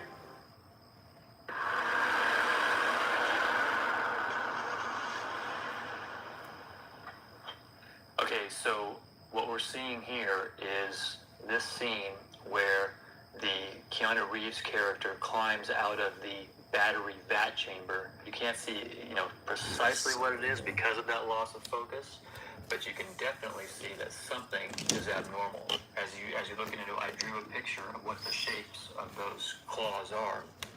Looks like a bird talon or a reptile talon. I started searching on conspiracy-type movies, UFO movies, weird movies. What the fuck is he talking about? I came across the reptilian shapeshifter subject. What I can confirm is that there are apparently non-humans, apparently some of them are extraterrestrial, and apparently they have some kind of evil grip on our world. What the fuck? Richard Bruce here, and if you haven't seen my channel before, this is gang stalking for reptilian shapeshifter movie uploads to YouTube. When I uploaded my study, within 15 knows they got minutes, CGI, right? zooming over my apartment like there was a drug bust in my building. And then it didn't take me long. I think it popped into my mind pretty quick. Oh my God, is this from what I uploaded to YouTube? Because the whole thing was so freaky at first. Like when you're seeing these Whoa, it is because like, oh he uploaded to YouTube. What is this? What could possibly Just like when I uploaded to YouTube, I got gang stalked They are not friendly to mankind. by Centerton, Arkansas Police Department. Yes. When I told my family about this, it's almost like I get like a non sequitur reply from a computer. It's like they just kind of look at me like I'm not even hearing this, and I'm really not interested in that. My father, the rocket scientist, the doctorates in mathematics, when I tell him anything about this, one of the main points of discrediting me is saying that it's like you just have to be negative and dark about everything. You have to, because of your own dissatisfaction at being unemployed. I mean, that's a highly, it's an understandable point of view. It's like somebody who's disgruntled with life in general might flock to an idea. Yeah, there's evil reptilians doing it all to us, and that's why I'm so miserable, or whatever, Nobody wants to be called crazy. It's one of the worst things. He is a reptilian. I'm just kidding. I don't think I or any psychiatrist would recommend that people. The only part I agree with is that you get gang stalked if you upload cops breaking the law on YouTube. What pain are they feeling in their life?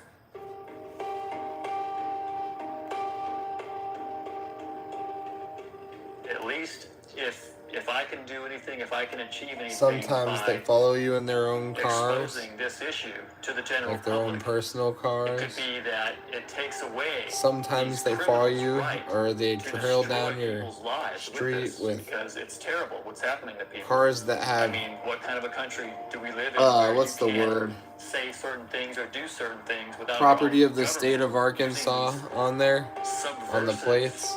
underhanded No tag. tactics to drive you crazy.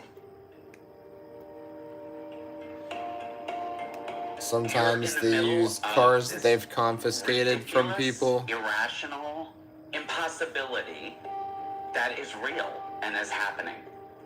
And is stranger than fiction or anything that you can imagine. And it's...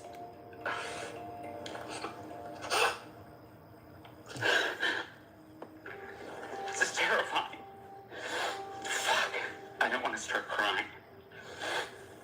They're trying to get rid of LGBTQ Steve-O from Jackass. I'm just kidding. Beyond anything that you can imagine. And it,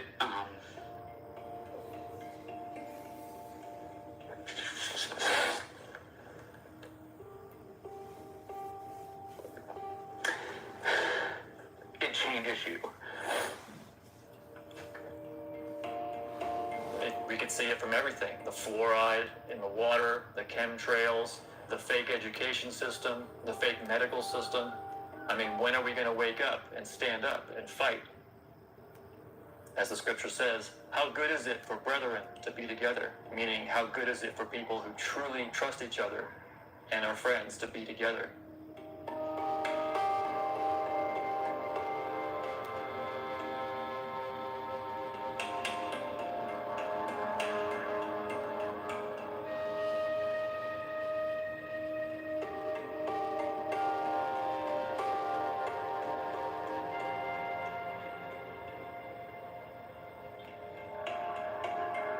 What the fuck? These people had like no real reason to believe that they were being gang stalked. They're probably looking for a crackhead in their area. I wanted to find something more realistic to like show. Is this the same fucking video, really? Is it? Sometimes they change the thumbnail and multiple... Yep. Someone else uploaded that video.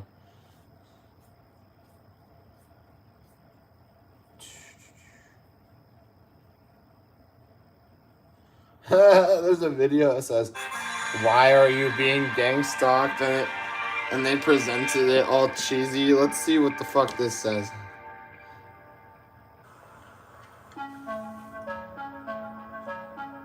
Why are you being gang stalked? Oh no, I was not prepared for this one. Why are you being gang stalked? Were you wanking it at the park after dark?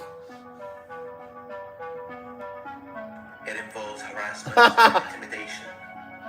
Does the harasser look like this guy? Stalkers will often follow their victim in person and monitor them. His eyebrows look like you drew him on like a stick figure. Gang stalkers are very similar to flying monkeys. Flying monkeys? What the fuck? This isn't a conspiracy. I must be a flying monkey then, I guess. It is very real. It is very real. 7.5 million men and women are stalked each year. And those are only the reported cases. Which means that there are tens of millions of stalkers out there who engage in this behavior. And they wear cosplay uniforms that say Centerton Police Department. They are involved in gangs or groups. Oh yeah. Blue Line Gang. The destruction of their target. They target teenagers. Honestly, that's what this looks like. It's just showing a bunch of teenagers. Oh shit. To a child being stalked and harassed in school. Oh shit! It's Centerton Police! I'm just kidding. We all know that this goes on. And we also know that it happens in the workplace. He brought his dad's Playboy on the bus, and they jacked him. When we know that all of this is true. What the fuck? Truth is, Man, whoever... no different. All these people that upload videos about gang stalking so far fucking suck. They want people to doubt their own memory, perception, and sanity. Oh my gosh. I'm doubting why I even gave you a chance. We're gonna find something better. There's one way to find out if someone's gang stalking you. If you catch them following you, and then you attack them. I'm just kidding.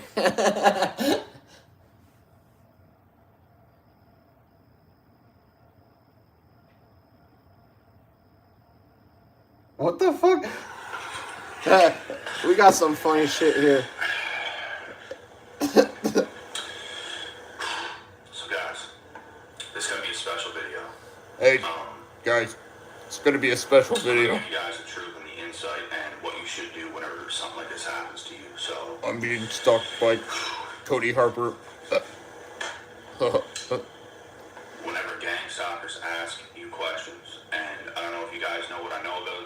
I don't know if you guys know like what I'm talking about whenever I say that. When they ask you questions, it's people like, that want to how big is like your dick? I'm just kidding. they're your friend. It's people that want to act like nice, like to your face, but you know damn well something's up with this person. They're Fuck skeptical yeah. of you. They're like, because they know you're different. They know you're different. They know you're doing things. They don't know what you're doing, and that's good that they don't. What? But because people like to ruin good shit. People like to just, you know. Yeah, they want to watch you masturbate through your window with a drone. They see that you're. Oh shit! They want to bring you down. I just to their killed a level. They don't bug. want you to get better than them because it's going to make them feel bad. It's going to make them ashamed. And this is kind of like Closed it as much as I what could. gang stalkers are because it's them, it's their friends. They're all talking about you. Had to behind your leave back. it They're all open. trying to figure things out. They're all trying to paint a picture of you that's not even true. So it's whenever these individuals ask you questions, like in real life, right? They want to ask you all these questions, and Right now, it is a time Right now, you could buy a drone or a tank. Staff and students have been called to active duty. What's amazing is what I'm going to tell you guys to do is you don't have to just because, you know what, you can completely shut them down. You can do that, but it's not what I do because I play it even better. I know what they're doing, so I play them even better than they're trying to play me. They ask these questions, and they think they're being smart. They think they're outsmarting you. You can clearly see that, and it's hilarious. Let them think that. Play them right back. Hell yeah. Play them right back. Like, Play them like a when PlayStation they ask you a 4 question, just water or down a PS5 that said. you won at pawn Water shop. down everything about yourself. Don't talk like too highly about yourself. You can say something like you can do what you want, but if I was you guys, just water down like everything. Water down your accomplishments. Water down what you have going on, what you're currently doing. Let's say if you have a booming business, for example, just say, yeah, I'm messing around with a couple things, trying things here and there, seeing what works, seeing what don't work. Just sort of dipping in with this here, and don't even say what you're doing. Just like He says be a regular person. a booming business? Say what you What the actually have fuck is he going on. talking Say, about? don't let them know the success. Don't let them know how much money you're making. Don't do any of that dumb shit. Because some people do that because they want to like stick it in their face. Don't do that. I'm telling you guys now. Oh They no, will I'm a take bum. anything I you don't say, have any money. and they will mix it up behind your back once again, and they will say certain things, and it's not going to end well for you, but it will end well. if you All my water money down is what you're daddy's money. I'm just kidding. saying. It will, trust me. Even if you tell them what you really have going on, they will lie about it, and they will say things that's very bad. My like dad about owns you. them all. And I'm gang just stalkers kidding. are dangerous. They are. They can try to destroy you behind your back. They can make other people think of a certain Danny way about Duncan. you, and it's not good to be around those people at all. You really have to be smart when you're around them, because they're going to come around. You're going to run into one. You're going to run into a group of them, and I always did very well in those situations, and still to this day I do. People ask, I know what people are thinking. Whenever they ask me, where do you work? What are you doing? Blah, blah, blah, where do you live? What kind of car do you drive? Are you kidding me, bro? Do you not think I know what you're doing? Do you not think I know what you're doing? And just by the way you're coming off, like, are you serious right now? Like the guy that bought They're so bike mad parts from because me. they know there's something good about you. They're so mad because they know. Like the guy who bought my Nike shoes. Do you think I go around asking people, where do you work? Right curious, right mad about it, right like weird about it. Where do you work? I don't ask any fucking buddy where they work. What do you Work do? at your mama's. You have a business. I'm You just work. Are you kidding. self-employed? Blah, blah, blah. I don't care. And it's none of my business. I mean, I work at if Pornhub. you get really close with somebody, obviously you guys are going to start to talk about this stuff and like what you're doing and I stuff. work at That's OnlyFans. I'm just if you kidding. actually are 1,000% friends with somebody and have 1,000% trust in somebody, or if it's your family or something like this and you're actually close and it's actually good, there's a big difference. But if it's just people you see out and about, you might not have saw this person for a while or something, and they just want to jump right to the conclusion. They don't want to ask how you are, nothing like that. They're just, where do you work? Where are you living right now? What do you drive? So, where do How you much live? money you make? Like, So, what do you drive? are you serious, bro? So, when was the last time that you went here? That's all I have to say. You are. So, is this what you got? Anyone who does that, they are already a loser. That's loser mentality right there. That's gang stalker mentality right there. They're on your ass. It just shows that they're stalking you. Who goes around saying this stuff? Losers. Why are you so mad? Why is your energy so bad right now when you're coming up to me saying this stuff? You're so suspicious. Like, where do you work? What are you doing? Where do you live? What do you drive? Chill. Before I slap you in the face and just walk off. Hell yeah. You know what I I'm mean? talking about. It's I'm just stuff like playing. this. They are gang stalkers. That's what gang stalkers are. They want to know these things. They want to twist these things behind your back. You make them feel bad about themselves. It's the truth. It's the cold truth. Whatever you do, whatever you are, if they're saying things like this to you, they know something's up. They know something's different about you. They know that you are more advanced. You are more happier. You are more everything than them. They are what they wish. And they just want to know more. But it's not a good thing. It's not like a place of love.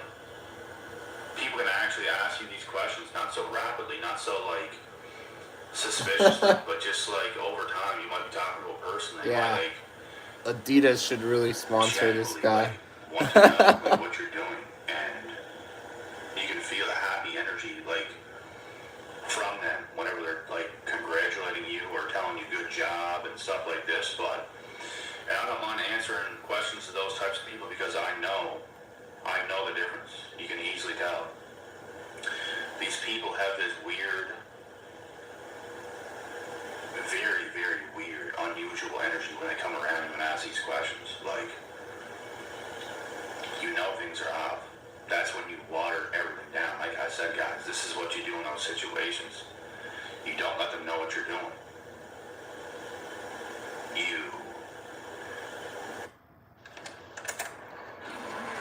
Come on, Road. Do your worst. You can slightly tell them, but don't tell them to the extent that it really is what I'm saying. And you can completely lie about what you're doing too. I'm slinging the pee-pee. I'm just kidding. And they ain't shit. You can walk away if you want to. They literally The ask you a pee-pee. question, you can turn around and walk the other way if you want to. It's up to you. All I'm saying is the worst outcome of what you could do in these situations is Oh, tell wow, them the exactly what you police have going drone on, is back. as if you're actually their friend and that you trust them. That's the worst thing you could do. I made the mistake before, and that's exactly why I'm telling you guys not to do it. I knew what to do now for the longest time, but I used to want to stick it in people's faces because people were doubting me so hard at one point in time, to the point where like, yeah, I got this, and I'm doing this. Yeah, and I'm looking at them like, yeah, that's what I'm doing, Not anymore. I'm telling you guys now, it's not the good thing to do. They hate you even more for that. They will go against you even harder because of that. They will slander your name even harder because of that. You have to be smart. You have to be smart. You have to know how to maneuver around the vultures because they're everywhere. You have to know what you're doing. So, they can be watching this video. I don't give a damn. Yeah. Because some of them do watch some of these videos. Fuck yeah. I don't give a damn. What can they take from this video? They can go ahead Take and they this can try to ask me dick. questions. What I'm saying in this video, they're going to get the same answers of what I'm telling you guys. So, they're going to have nothing. I don't care. But anyways, guys, that's the point I wanted to get across in this video. I feel like this is an important video, so I hope a lot of you guys watch this video specifically. And I also hope you guys have a great rest of this day/evening. This video will probably be posted later on tonight, but I took a day and a half off YouTube. Does this guy just like regularly talk about gang stalking? It was a long day. I've been gang stalked by my father. He ran away a long time ago. And he keeps watching me and he just won't talk to me for some reason. But anyways, I'll get out of here now and What? get on with the rest What of my the day, get fuck rest is of my stuff YouTube done. recommending me, dude? Like I said, I hope you guys have a good rest of this day/evening. I'm just going down the list. YouTube's got some... It is the same guy. Oh my god. He just talks... He just keeps talking about it, man. I don't understand. Yeah, he's got a bunch of videos on it. Like, jeez. Like, what did you do? Confessions of a Gang Stalker. No, we're not gonna watch that. Come on, internet. You're disappointing me right now. Gen Z's gotta have something for me here. We're gonna find it somewhere.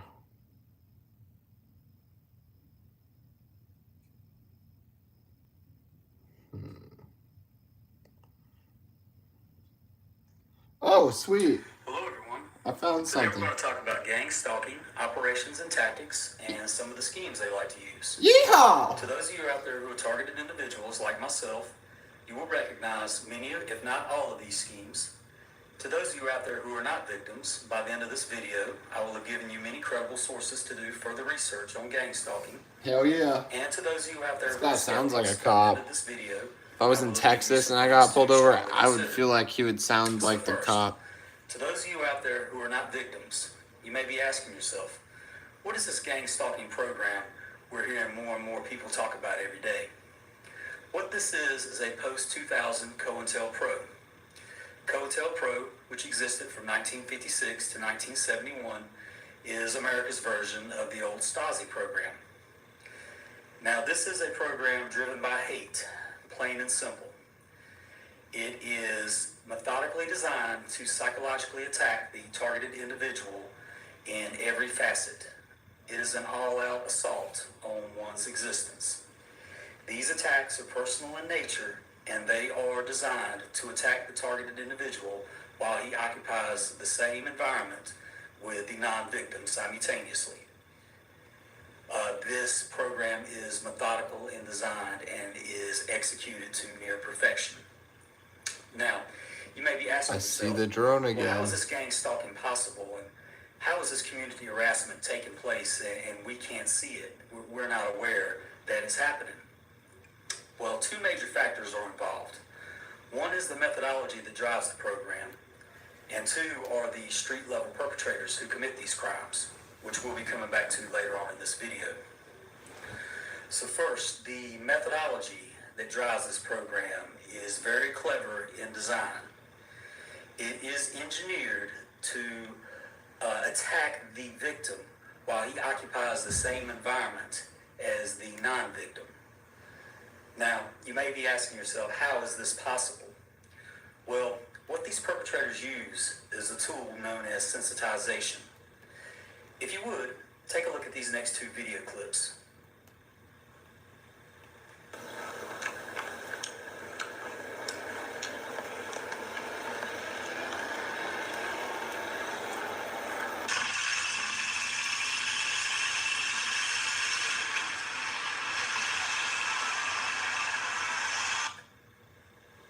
Okay, so nothing unusual there, right? Just a car with a bike and a horse trailer, right? Now, take a look at these next few images.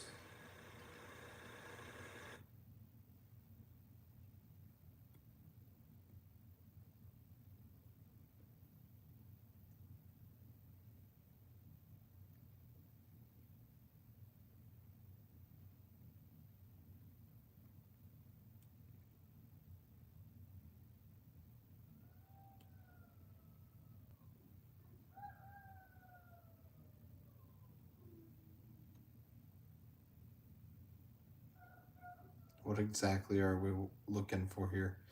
Cars with bikes on them?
Now, if you've seen these images each day, every week, every month, for several months or several years, you would become sensitized to these images.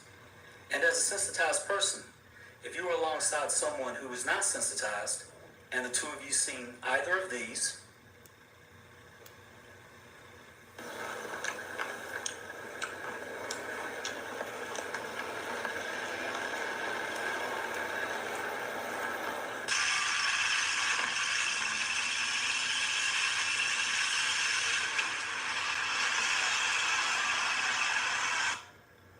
you would have 2 different reactions. The one who is sensitized would be on high alert, while the one who is not sensitized would not have any reaction at all. Pretty slick, huh? Very methodical. Now, obviously I have been sensitized to cars with bicycles and horse trailers. Currently, I'm also sensitized to out-of-state tags, primarily the state of Florida, with a new emphasis on the state of Ohio, local agencies, and of course, the color red. Now, let's talk about how this program is managed and how one becomes a victim.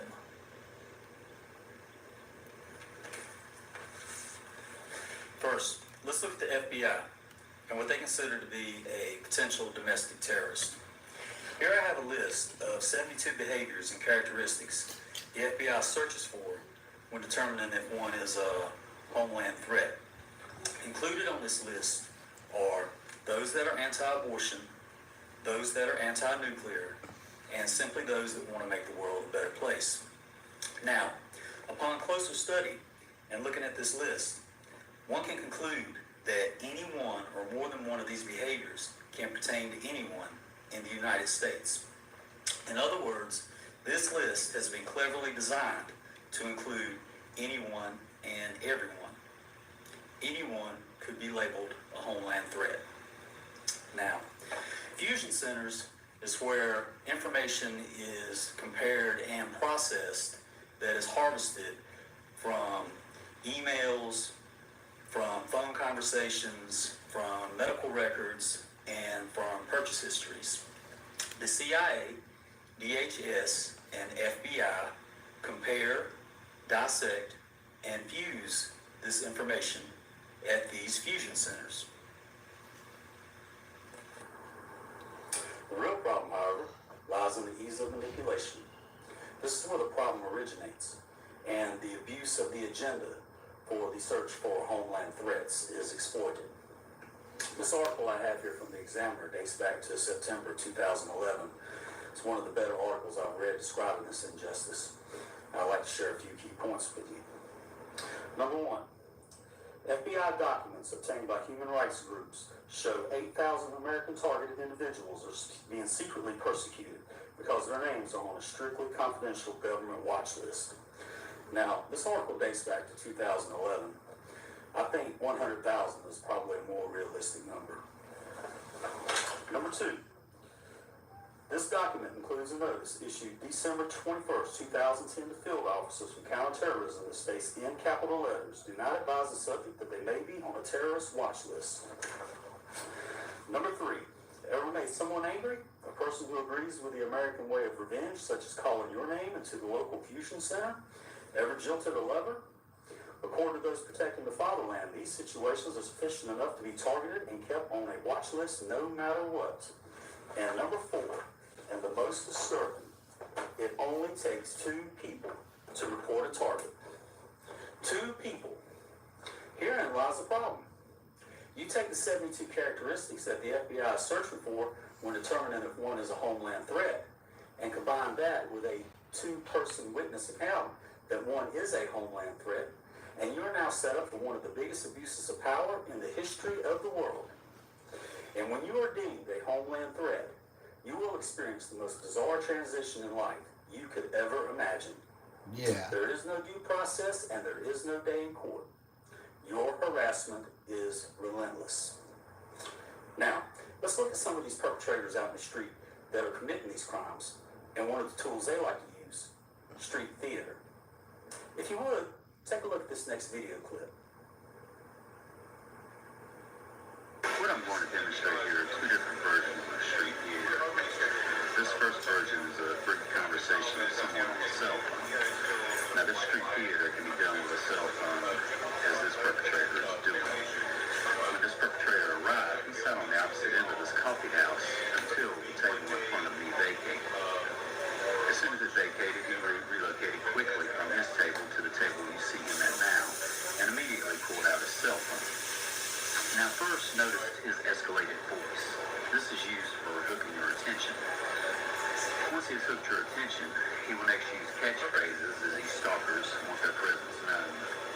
And these catchphrases could include anything that pertains to you, family names, bank account numbers, where you work. Let's listen for a minute. Oh yeah, he'll be fine. I mean, the thing that it is, the thing that it is like this happened once with John Gibbs, and he's actually worked as well. And I want to make you think that he,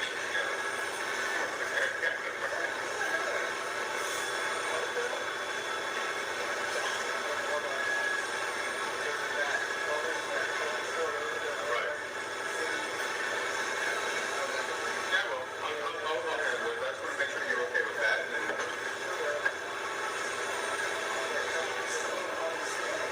that's fine. So, yeah, just so you know, what I've been doing too, I mean, I think I'm making progress with some of your accounts. And my goal is to have, between now and the end of the quarter, somewhere between 9, I probably have 9 to 10 of a couple of appointments set up for you. So that's why, I mean, and like I said, I feel like I'm making headway with them. I've got some good contacts going. So just, just be patient. We'll get it done. Listen, have a good weekend. I'll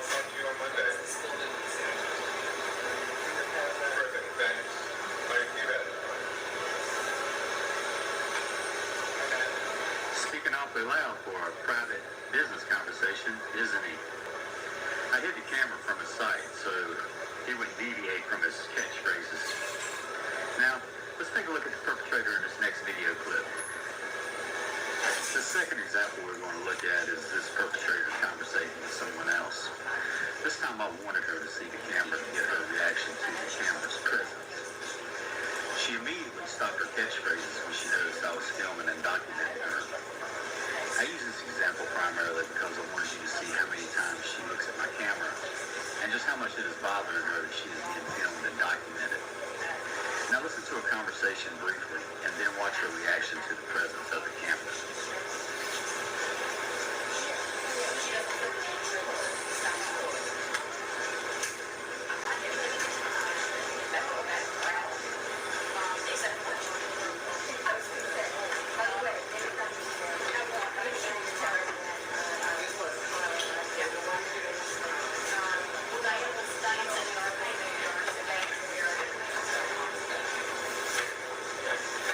Now let's reveal to her that she's being filmed and check out her reaction to the presence of the camera.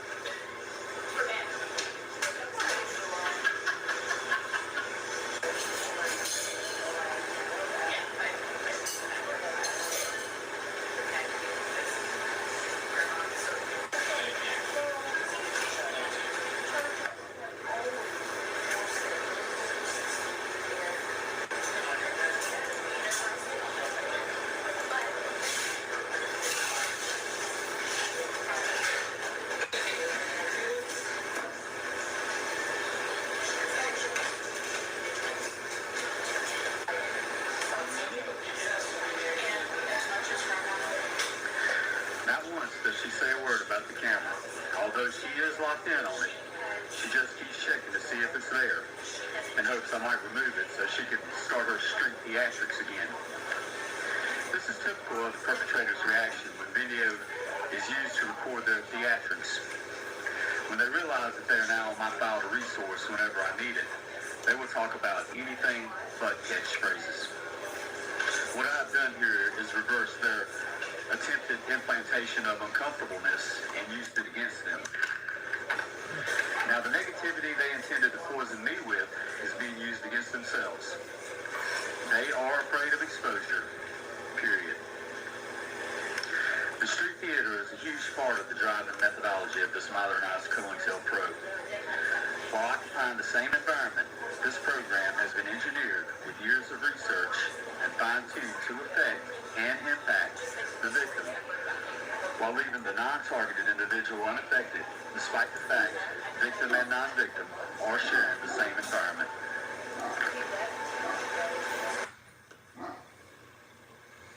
What the perpetrators are trying to trigger with these street theater tactics is an anxiety disorder known as agoraphobia.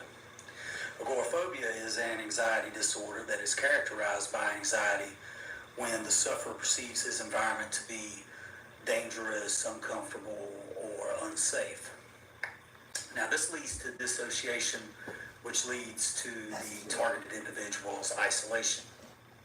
I cannot emphasize to you the seriousness of this disorder.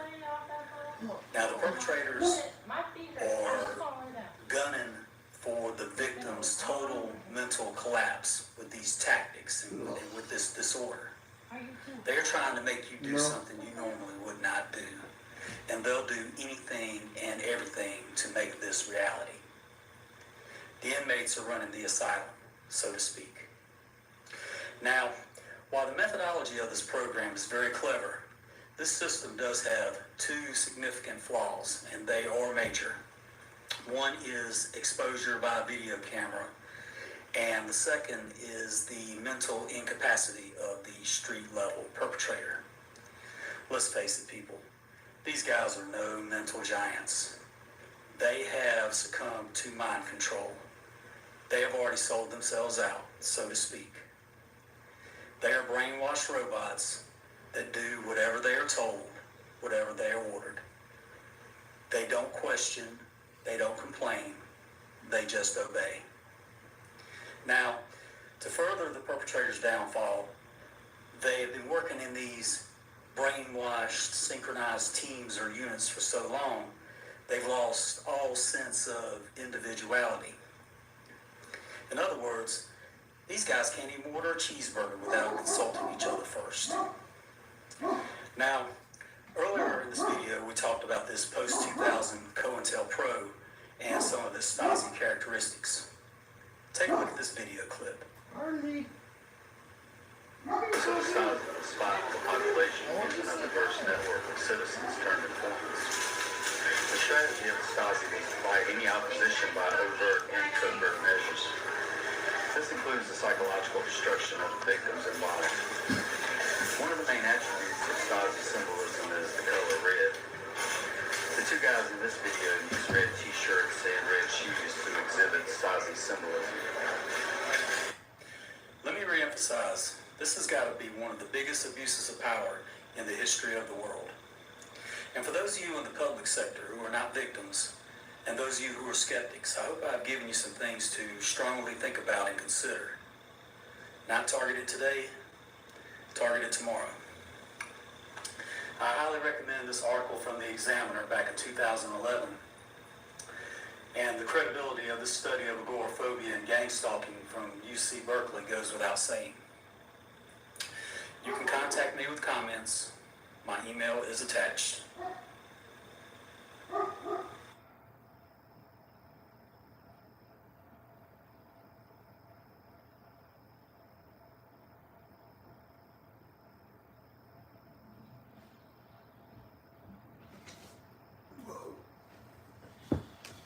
Shit.